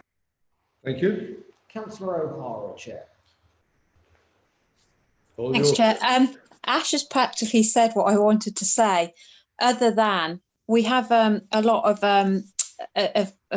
big warehouse units going up, which, if our rail links are better, then a lot of the goods could be moved by rail, but then we need good transport links. But that cannot be at the loss of more farmland, which is what's happening with the warehousing going in. We're losing the farmland. So I think it's a very fine balance as to how we get a zero emissions and or reduce them drastically. And I agree, they need to be, the target date is 2030. 2050 is far too late. We shouldn't have signed up to climate change if we don't mean what we're signed up to, and we're not actively seen to be doing that. And that includes the roads, the rail, and the housing that we're putting in or allowing to be put in. So I think it's imperative that not only we look at the rail links and improve them, because we have a lot of people that drive from Rutland to get to Kettering Station, so to extend it and have it going over to Stamford would be absolutely fantastic in terms of lessening the pollution of people having to get in their cars to get a train because the rail link isn't there, or using the bus to get there. And obviously with social distancing in place, a lot of people are using smaller cars, which is putting more cars on the roads and lessening transport. So therefore we might end up losing public transport if more people aren't using it because they can't, because it doesn't work for them to be able to get to work. So I think there's a whole plethora of things that we really have to consider when we're looking at these transport links, and almost looking and turning back to the clock to the beaching cuts, if people remember that from their history lessons, when, you know, a lot of railways were cut, and now we're finding that actually it's the most economic way to move goods around our country, and without impacting too much on the climate, but as I say, not taking away the agricultural land. I think on top of that, we also need to look at where we are siting the warehouse units, because most of them are running alongside our main arterial routes, which here is the A14.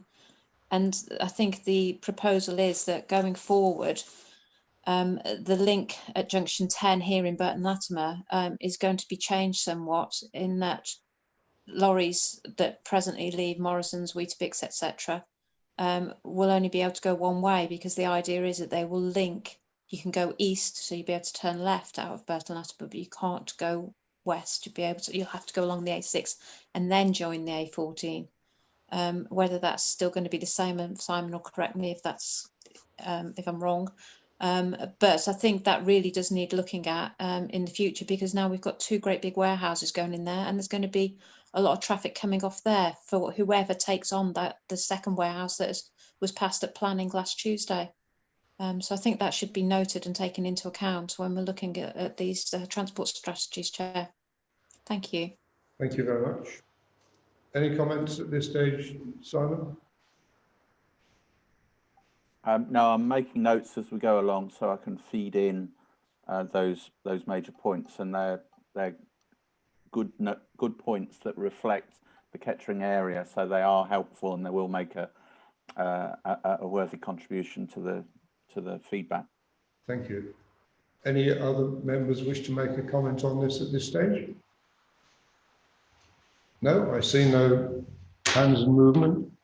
We have a recommendation that we note the consultation and that we feed any comments into a joint Northamptonshire response, and requested to delegate input into a response to members of the Northamptonshire Joint Planning Committee and the Shadow Authority members. So can I have a proposer, please, to the recommendation proposed by Chair, and a seconder? Councillor Davis. If Callum can now go around the members, please. Thank you, Chair. So if after I've called your name, if you could indicate if you're for or against the officer's recommendation, or if you wish to abstain from the vote. Again, starting with Councillor Brown. For. Thank you. Councillor Davis. For. Thank you. Councillor Groom. For. Thank you. Councillor Mitchell. For. Thank you. Councillor O'Hara. For. Thank you. Councillor Talbot. For. Thank you. And Councillor Taylor. Thank you. That decision is unanimous, Chair. Thank you very much indeed. We'll move on now to item 10, which is, I think, if I check, that's the final paper for the evening. Planning for the future, the white paper consultation. I think that is Simon. It is, Chair, thank you. The purpose of this report is to inform members of the consultation on the Planning for the Future white paper. Seek some initial feedback and to ask members to delegate the preparation of the Council's response to the Interim Head of Development Services in consultation with the Chair of the Planning Policy Committee. The white paper proposes significant reforms of the planning system, and I think there's one element here in that it was published on the 6th of August, and the timing in relation to this committee is unfortunate in that there are some significant changes in the offing, and I think people just haven't had the opportunity to read, let alone understand and absorb all the contents of that document. The consultation, however, closes on Thursday, the 29th of October, so there is time to make representations that just not does not fit with this committee's cycle. So given the complexity of the white paper, the significance of the proposals and the timing of this committee, it's considered appropriate to give greater consideration and depth to the Council's response to this consultation than could be provided at this early stage. Officers will prepare a Kettering Borough Council response to the consultation, prepared alongside work in preparing a response on a North Northamptonshire basis, which will be reported to the Joint Planning Committee, who meet on the 28th of October 2020. So in effect, we're working as officers, officer colleagues, but also we'll be capturing the responses from each of the authorities' committees as that period progresses and as understanding develops further.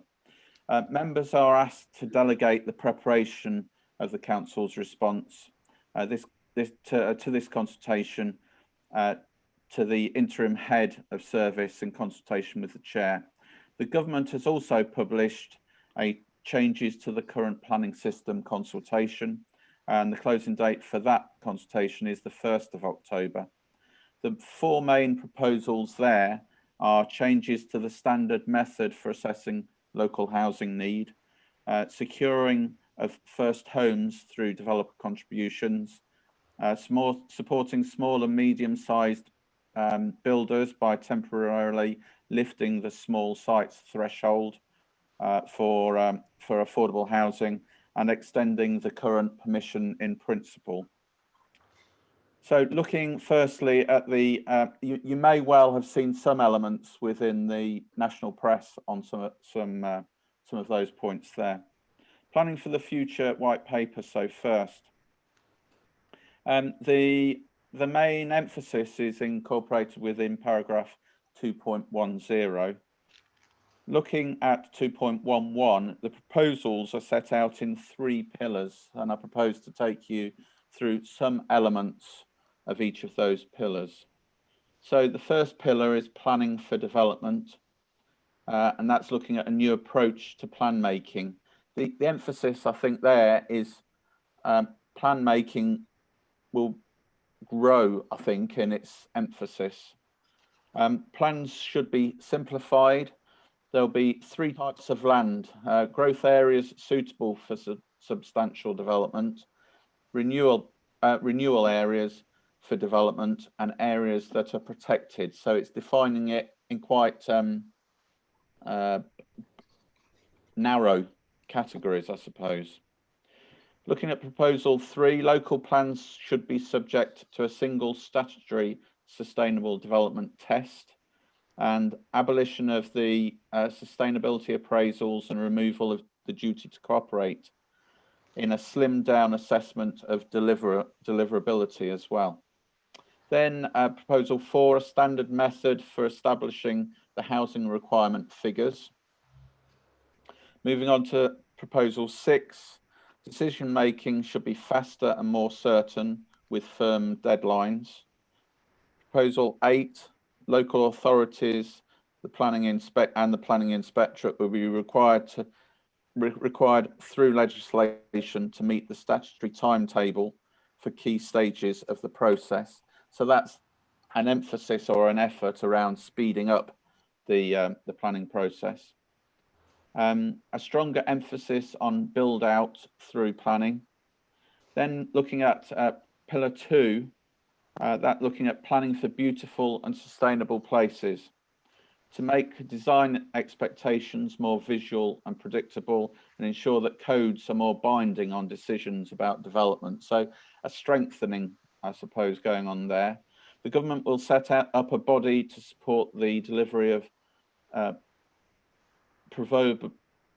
provably locally popular design codes, and propose that each authority have a chief officer for design and placemaking.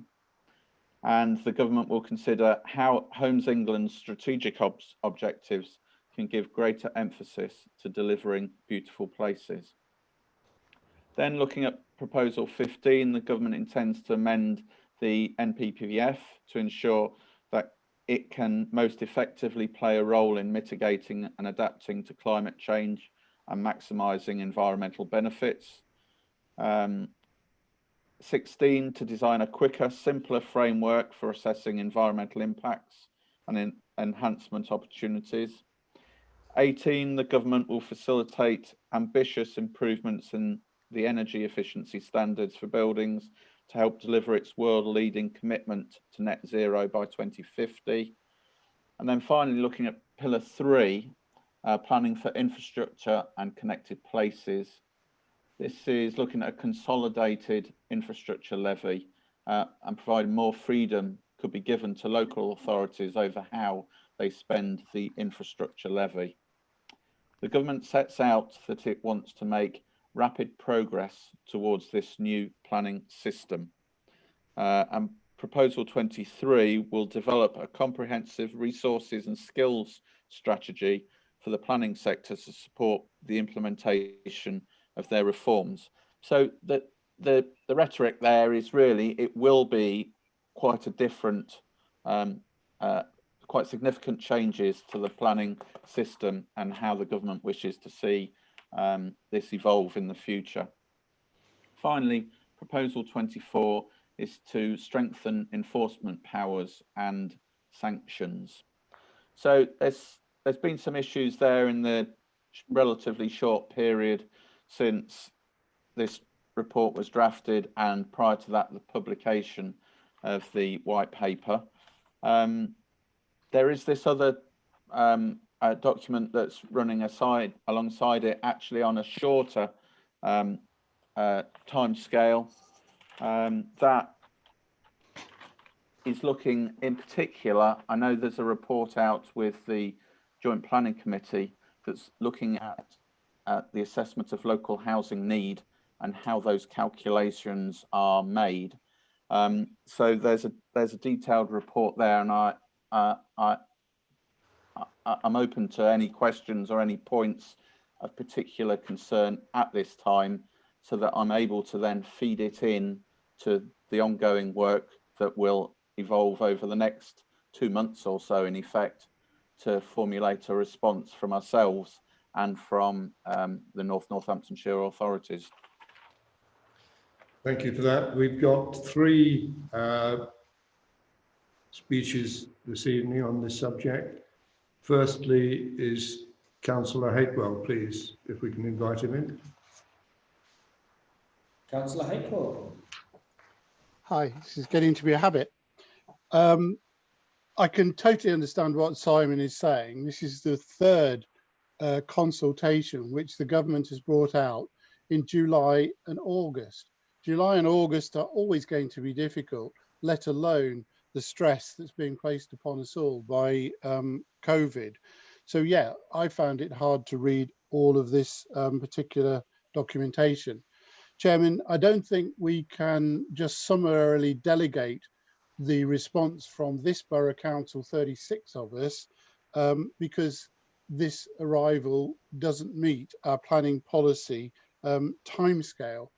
Removing the duty to cooperate, those of us who know Corby West around Pipwell, 4,500 houses. Harborough is encroaching massively towards Braybrook along the top of the A6 there. And I know Ash Davis seemed enamoured with the idea of reopening the railway line between Harborough and Northampton. That comes with, I think, several thousand houses around Madewell and around that area.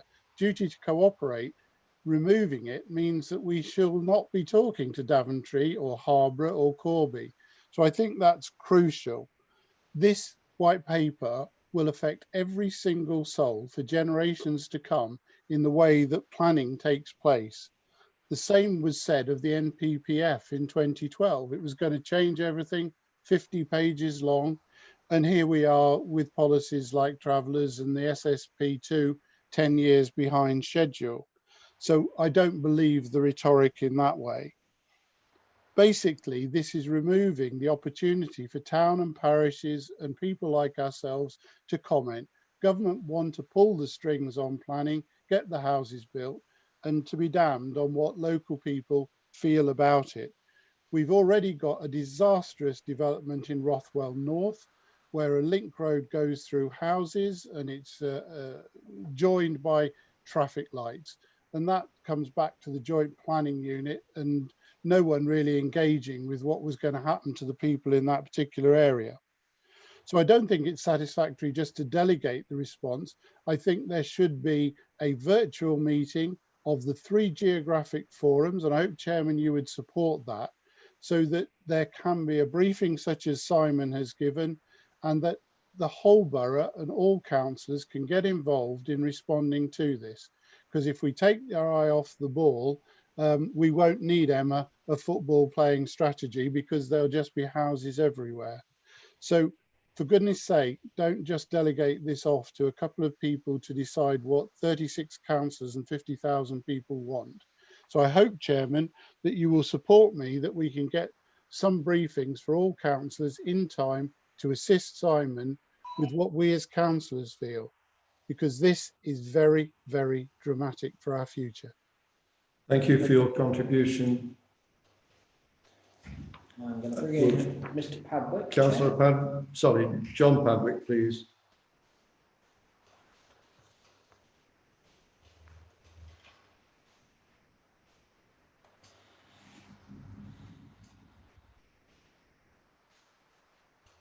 John, can you unmute, please, and then He's just pausing his YouTube stream, Chair. 3 minutes when you're ready, Mr. Padwick. You just need to unmute, sir. I'm unmuted. There we go. Thank you. This is massive, with huge implications for everyone, and it seems to be being rushed through at a very vulnerable time. So it's really, really dangerous. I'm not sure I've got all of this right, but I have got a number of concerns, and these are 4 of them. Firstly, I'm concerned that although the white paper aims to create beautiful and sustainable places, sustainability appraisals appear to be being abolished.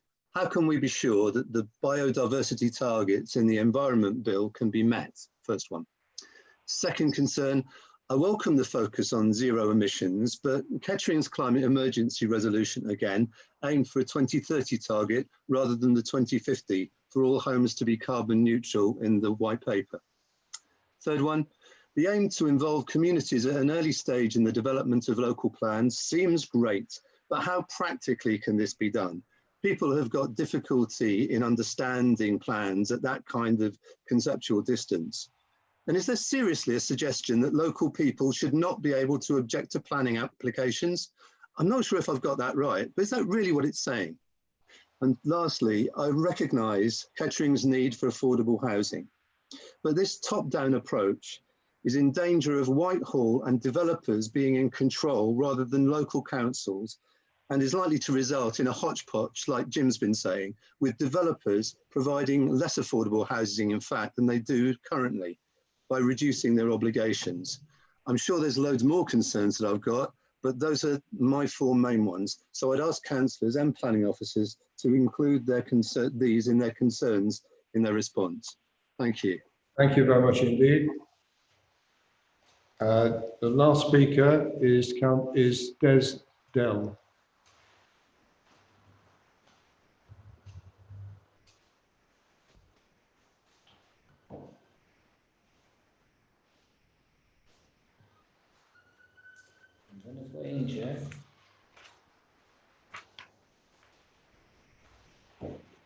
Good evening, Mr. Dell. 1 second, Chair. I'm not quite sure he's connected yet. Here we go. Hello, Des. Can you hear me? Hi there. How's it going? Yeah. 3 minutes whenever you're ready, sir. Brilliant.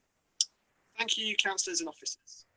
I will speak from my experience of the planning system as someone who has only this year become invested through being involved in the campaign to save Wickley Hallwood. Firstly, though, the climate emergency needs to be central to Kettering Borough Council's response to this white paper. There are only 13 mentions of the phrase climate change in the paper, which for an 85 84-page document is scarcely enough for something of such national and global importance. I know there is a large emphasis on housing in the white paper, but with my experience on the campaign team of Save Weekly Hill Wood, we are, of course, fighting an industrial warehousing development on a brownfield site. It needs to be emphasised this kind of development needs to have a proper comments process in the future, as this could make it easier for large multi-million-pound developers to push their plans through, ignoring local objections. I'm concerned that this will take planning out of local authority hands and make it more centralised. If we look at the current ecocide happening with HS2 and the fact that all local councils objected to it, but it's still forced on them by the government anyway. What hope would the thousands of supporters we have for the Save Weekly Hill Wood campaign if the decision was not taken locally? However, I do welcome the digitalisation and simplification of comments and objections. I know now how important it is to engage with the planning process, especially regarding things like the site-specific Part 2 local plan. Perhaps myself and the campaign team wouldn't be working so hard to oppose the development if it had been more well-known and easier for the local population to engage and object before the area was designated an employment zone. At last count, we have 637 official objections to the Weekly Hill Wood development, which shows how even using the complicated planning objection forms on the council website, the opposition to this development is fierce. Our petition currently has 8,500 signatures. Imagine if everyone who signed it could have objected. So please, take into account the concerns of the local people and the climate emergency in your response. Thank you. Thank you very much for your contribution. Thank you, Mr. Dell. I'll put you back in the waiting room. Officers, can you please react to the various speakers? Chair, I've made notes of the comments to date. I think they form a starting point, and it might be helpful if from the committee members are able to place an emphasis or endorse some of those comments that have been made to identify whether they wish those to be contributions to be made by the committee rather than speakers making representations to the committee. If that's helpful. Yeah, can we go through the points that you've noted one by one, and we'll debate those particular comments, please, so you get a comprehensive feedback. Certainly. If I pick up the first point was in relation to concern over delegating comments to other organisations. The expression was that it would be worthwhile.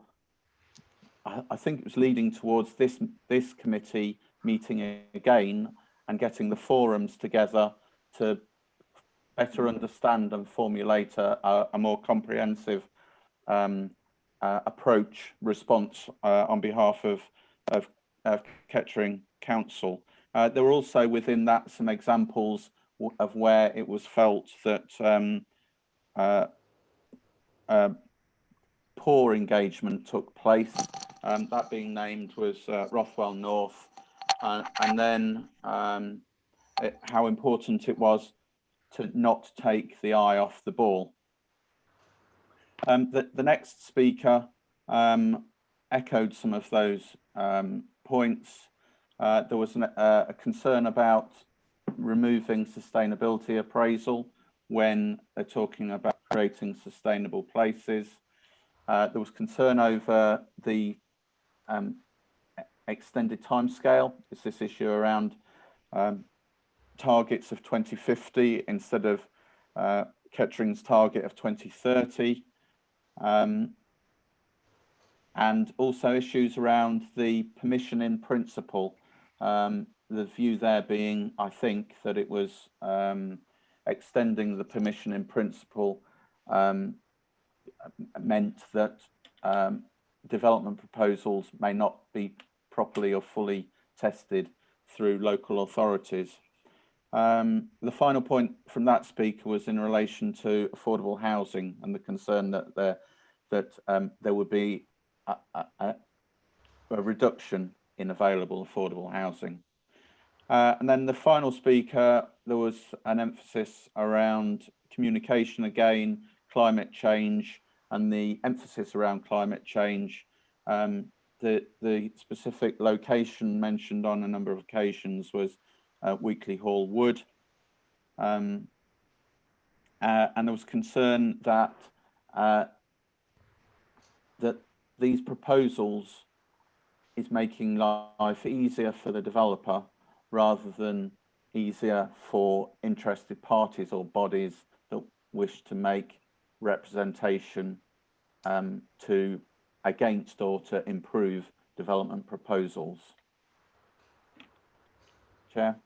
Okay, thank you. We'll go through to the members now to input their thoughts.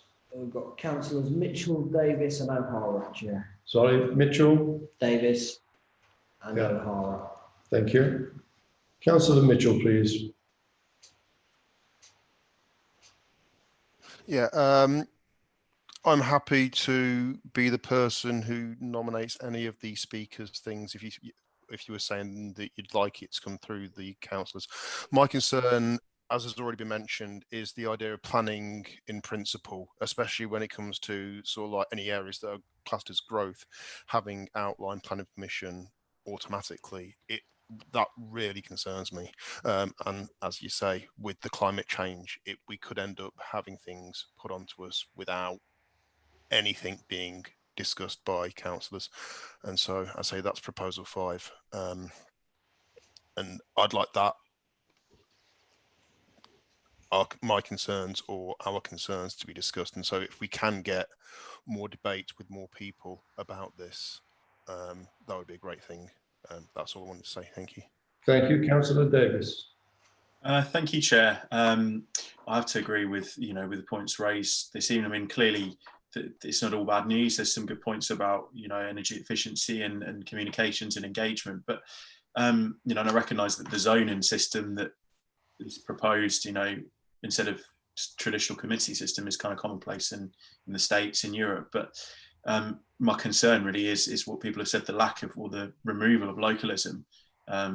Particularly sitting on planning committee, it's quite interesting to be able to shape developments, and actually engage with local people from responses.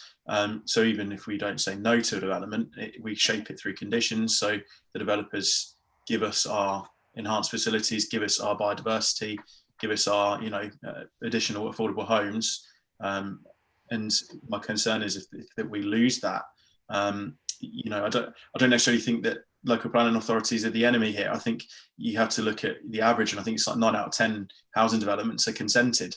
So we have to look at how do we get developers to actually get in action, and whether that's a funding issue or a land banking issue or who knows, but we've got to still find a way to retain localism at the heart of planning and get people's thoughts. Clearly, it's trying to find a balance between avoiding too many delays, but also to get a good sense of things, how they proceed. But I'm just concerned that we would lose any local involvement if this were to go ahead as stated. And certainly I think the point about involving other committees, other forums and other members to at least shape this, and certainly with parish councils, they really need to be aware that this is on the horizon as well. So a mixed bag, but I'm more sort of negative than positive. Thank you, Chair. Thank you. Councillor O'Hara. Thanks, Chair. I think I agree with what the speakers have said. I think it's imperative that we actually have full discussion, so there's input from all areas. And my biggest concern is that, already sitting on the planning committee, we see proposals come through and planning applications come through that don't really reflect what is suitable for today's lives and today's living, and don't take into account climate change, don't take into account that in 5 years' time, we won't be putting boilers in, we'll be using air source heat pumps, we'll be using sustainable ways of heating our homes, and we'll be looking to use our homes as an office as well. So we're going to spend more time in our homes. So what we actually need is developers to come forward and build homes that are interesting, build homes that have got space for outdoor living and outdoor enjoyment, and have more open space within those developments, have properties that aren't built like they were in Victorian times, that come straight out onto a pavement with no front garden, which is what we're seeing coming through now. We're going backwards in planning, and these proposals are just going to allow that to happen. Not having a say in what is built in our own area is, to me, frightening. And actually, I would like to go through every single one of these proposals. The document that Simon is referring to, this white paper, is, I think, about 100 pages long, something like that. If you click on the link and start reading it, it's 46 to 47 pages. Quite scary, really, as to is it, how long is it? 46 pages long. Either way, it's a hefty document, and it's you know, what's being proposed here on these 3 pillars is not going to take into account any local plans. You know, they're not going to be viewed as relevant. And we do not have a way of asking the developers to make sure they develop homes that are fit for the future, that are suitable for that are relevant for the lifestyles that we're going to lead in the future, and to future-proof them.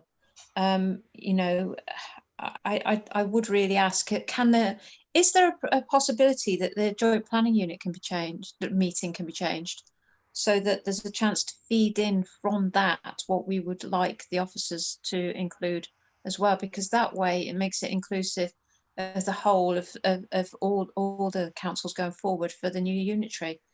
And I think that might be a way forward, if that could be changed in terms of at least given at least a fortnight for this consultation to feed in from the JPU as well. I don't know whether that's something that's relevant, but I think for myself, I would like to propose that we actually formulate our thoughts, and perhaps whether Simon would agree to collating those, if you want to do them as individuals or as members of this planning policy. I think this is our future, and it's so imperative that we actually put our thoughts down. You only have to look at what's coming forward through planning committee, and you know, the planning applications that are sent out to us every week, to see that the properties that are being developed by some of the bigger developers are not really what we would want in the future, and what would be suitable for the future. So I think looking at these pillars 1, 2 and 3, that would take our ability to condition, as Ash has already alluded to, or actually said, to say to developers, no, this isn't fit for purpose. And therefore, I think it's imperative that everybody gets involved, that this consultation should be broadcast broad and wide, and as many people as possible should have an input. I know that's going to be difficult for officers to collate all that input, but if it's relevant, it's necessary, and it's imperative. And I think that we should perhaps use some of the smaller developers and listen to what they've got to say, because actually it's the smaller developers that are more innovative and actually embrace the eco products that are available on the market. I mean, even in Burton, the McDonald's that is going up, even they are using eco products on the outside, are using the cladding that's sustainable on the outside of that building. And that's a building that's been prefabricated. So I'd like to see that, you know, we are looking at the whole of this as a joint venture from all councillors, and I think all councillors should get involved in it. I don't know if there's a way of doing that, Chair or Simon, but I think our first speaker suggested that we could find a way forward of doing that, and if that's possible, then that would be perfect. Thanks, Chair. Councillor Groom, Chair. Councillor Groom. Thank you, Chairman. I mean, I would be voting against this recommendation this evening, because I think that I think it should be member driven. I think it should be member driven all the way. Once you get outline planning permission, there's very little you can do to change it. It's the detail, and I think that, I mean, I've been on Kettering Borough Council now for for over 25 years, and I've spent a lot of that time helping members of the public, helping fellow councillors to modify, sometimes object to, sometimes ask for compromise in planning issues, helping people to express members of the public to express views to the planning committee on road safety, on green spaces, on privacy, on sustainability.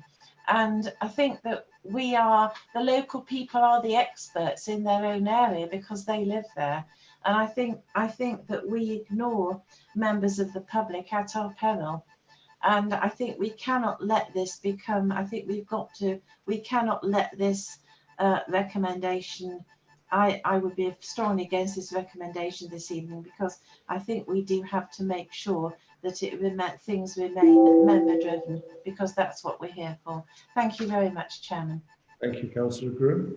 Any other councillors wish to contribute at this moment? No? In which case, I'm not going to move to the recommendation at this moment. Chair, Councillor Davis. Sorry, Councillor Davis.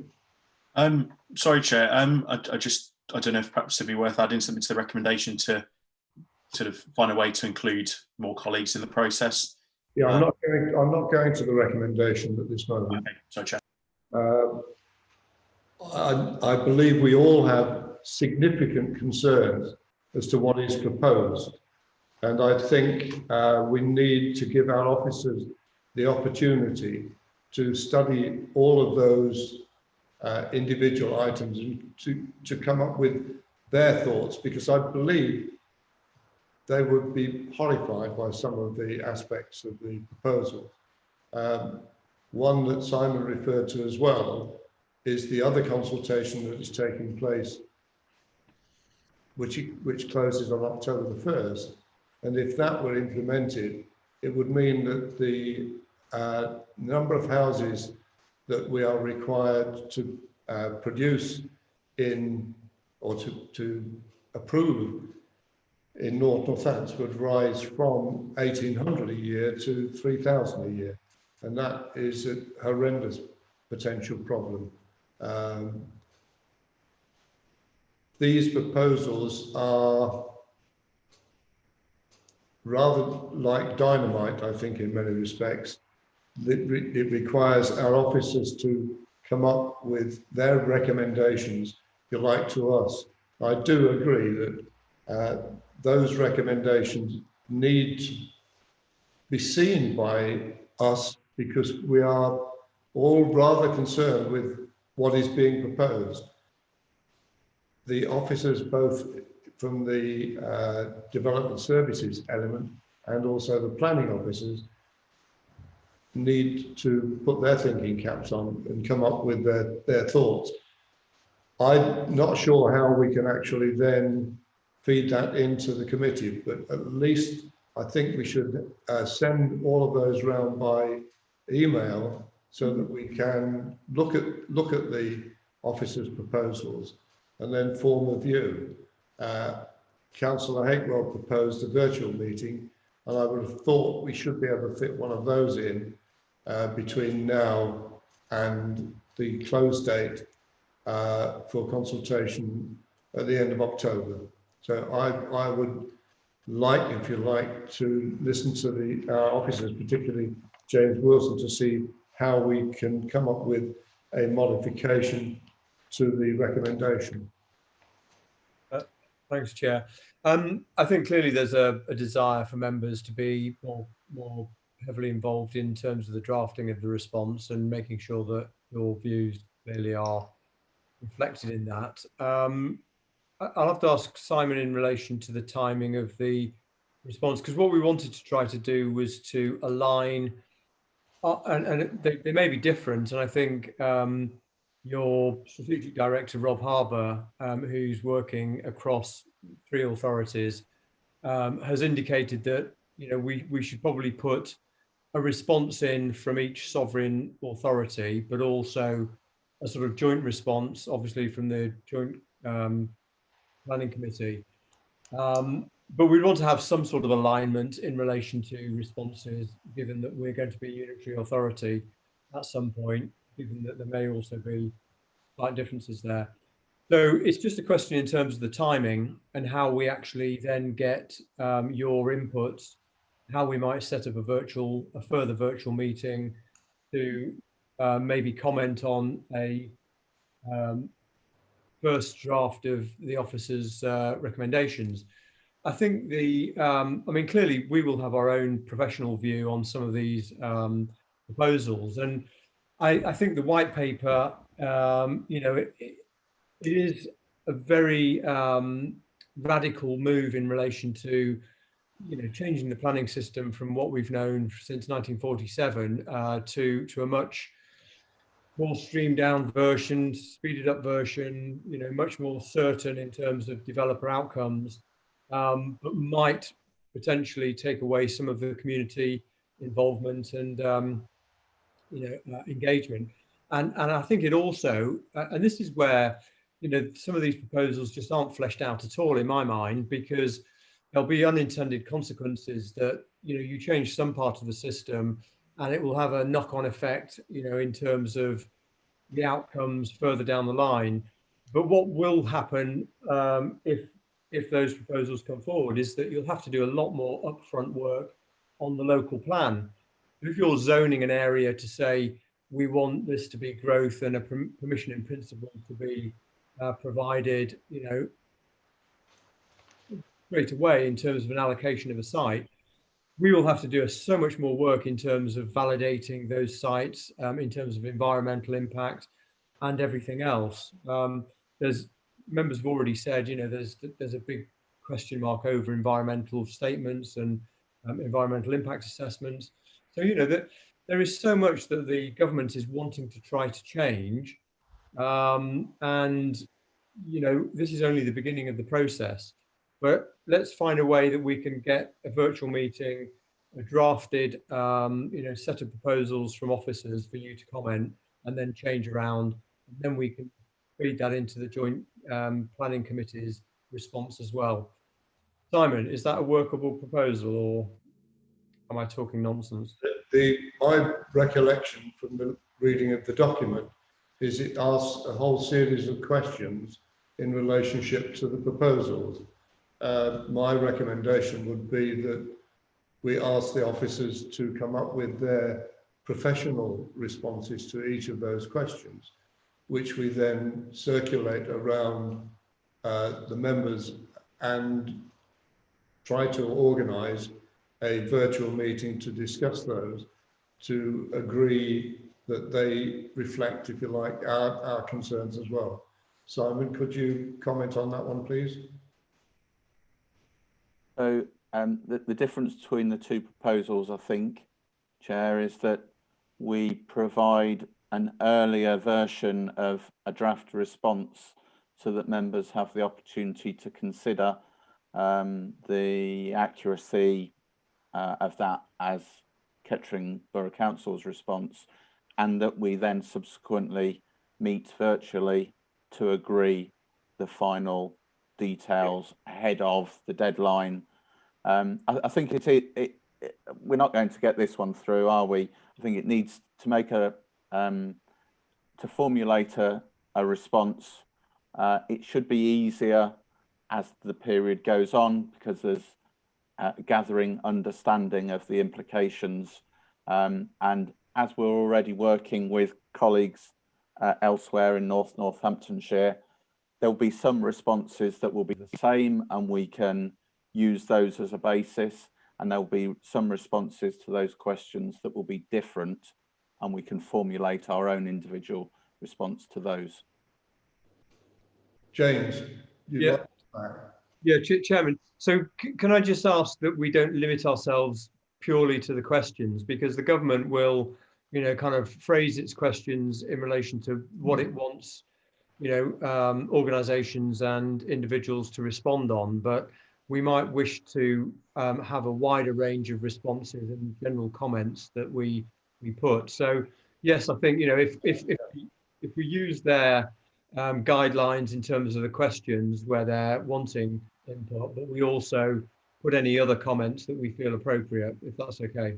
Absolutely. I was just proposing that as a starting point. Okay. Yep. Not intending to be restricted to our responses at all. Okay. Thank you. So it's really a question of how Simon and you two, James, can put together a document that we can all see and, if you like, endorse, hopefully endorse, because it will reflect, I feel sure, it will reflect all of the concerns that we feel. Certainly, Chair, I'm sure we can. So at this point then, would the suggestion be that we come up with a revised recommendation? Yeah, please. I've scribbled something down that officers prepare a draft response to the white paper consultation for consideration at a future meeting of this committee and deal with it in that way. Yeah, David, is that acceptable? I think that's a form of words that I would find acceptable. Yeah, if you could just before we go to that, it's also possible for every individual member and individual parish council to also go onto the website for the consultation and to input their own personal views as well.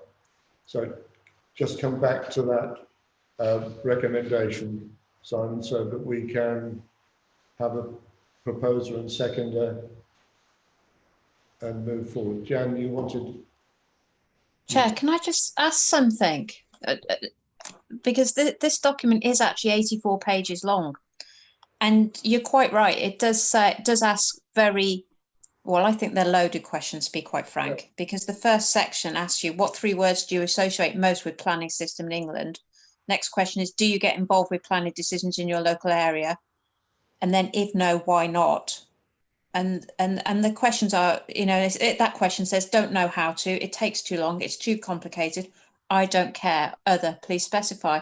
So it is very, well, that, like you say, like Simon has says it, they form a basis. But what I wanted to ask is, because I sit on the planning policy, is it acceptable? Is it within the councillor guidelines for me to actually make a response online as an individual and also feed into planning policy as a planning policy member? Because if I do that on planning, then I've got preconceived, preset ideas, etc. So therefore it's not allowed. So how does it work then if we're going to feed into this and we are also make our own individual comments on the government website in response to this white paper? James, your advice, please. Well, I'm not the monitoring officer, but I think in relation to you as an individual member of the public, if you wish to make comments that you feel are, you know, your own personal views, the view that comes back from the council will be a collaboration of all members' ideas and officers' views, and will be a rubber stamped, you know, sort of council view. So your views might vary quite significantly from that, and I don't think that there's a prejudicial view in relation to you taking a slightly different view personally from what you might report. Thank you for that advice. Simon, can you read the revised recommendation, please, then? Chair, the revised recommendation is that officers prepare a draft response to the white paper consultation for consideration at a future meeting of this committee. Okay. Sorry, Chairman. So Chairman, sorry. Just to clarify, we would basically be inserting a new planning policy meeting and having to have the pre-consultation on the draft response prior to the 29th of October. Is that right? Yeah. Yeah. So it would have to be, and it would it have to be before the joint core strategy, the joint planning committee response to feed into that as well? Their meeting is on the 28th of October. Right. So if we wanted to do that, I mean, we'd have to be however many days prior to them sending out their paper. I mean, I can have a chat with Andrew Longley if that's worthwhile, or we can just evolve both in parallel. I think both in parallel would be sensible. Okay. So we've got a revised recommendation Simon, could you read it again, please? So we then are completely clear. Yep. So the revised recommendation is that officers prepare a draft response to the white paper consultation for consideration at a future meeting of this committee. Can I have a proposal for that revised recommendation, please? I've got lots of hands going up. Take a picture. I saw Margaret Talbot first, and I think it was Sedwin. Was Sedwin, did you put your hand up as well? I don't mind which way round it is in terms of proposer and seconder. Margaret wants to propose. Who wanted to second? Sedwin, was that you? I think Sedwin may have frozen. Chair. I think Sedwin's. I saw Jan put a hand up as well, so we'll have Jan do the seconding. All those in favour will be requested individually by Callum, please. Thank you, Chair. So if after I've called your name, if you can indicate if you're for or against the amended recommendation, or if you wish to abstain from the vote. Starting with Councillor. Have you got the recommendation logged? Or has David got that logged? I've got that written down, Chair, yes. You've got it. Okay, super, thank you.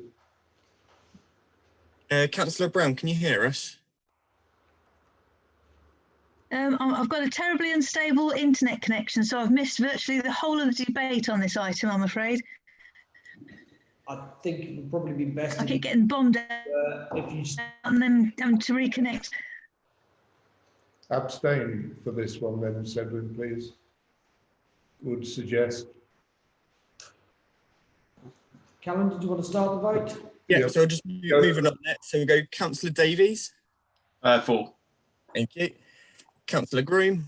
For. Thank you. Councillor Mitchell. For. Thank you. Councillor O'Hara. Can I just ask, when would it be, the meeting? Because would it have to be 7 days beforehand? We would need to check diaries, Councillor, frankly. Say that again, David, sorry? We would need to check diaries and see what else is already planned and booked and yeah, and availability, because there's only me and Callum currently. So yeah. Okay. All right. No, that's fine then. For. If I may, Chair, looking at the calendar, we do have a planning policy meeting scheduled on the 12th of October currently. Perhaps that can be combined into that, if that's possible. Thank you for that. And then finally, Councillor Talbot. For. Thank you. And Councillor Tebbett. For. Thank you. Thank you, gentlemen. I think that concludes the business for the evening. Thank you all very much for your attendance and for your contributions. Thank you. Bye-bye.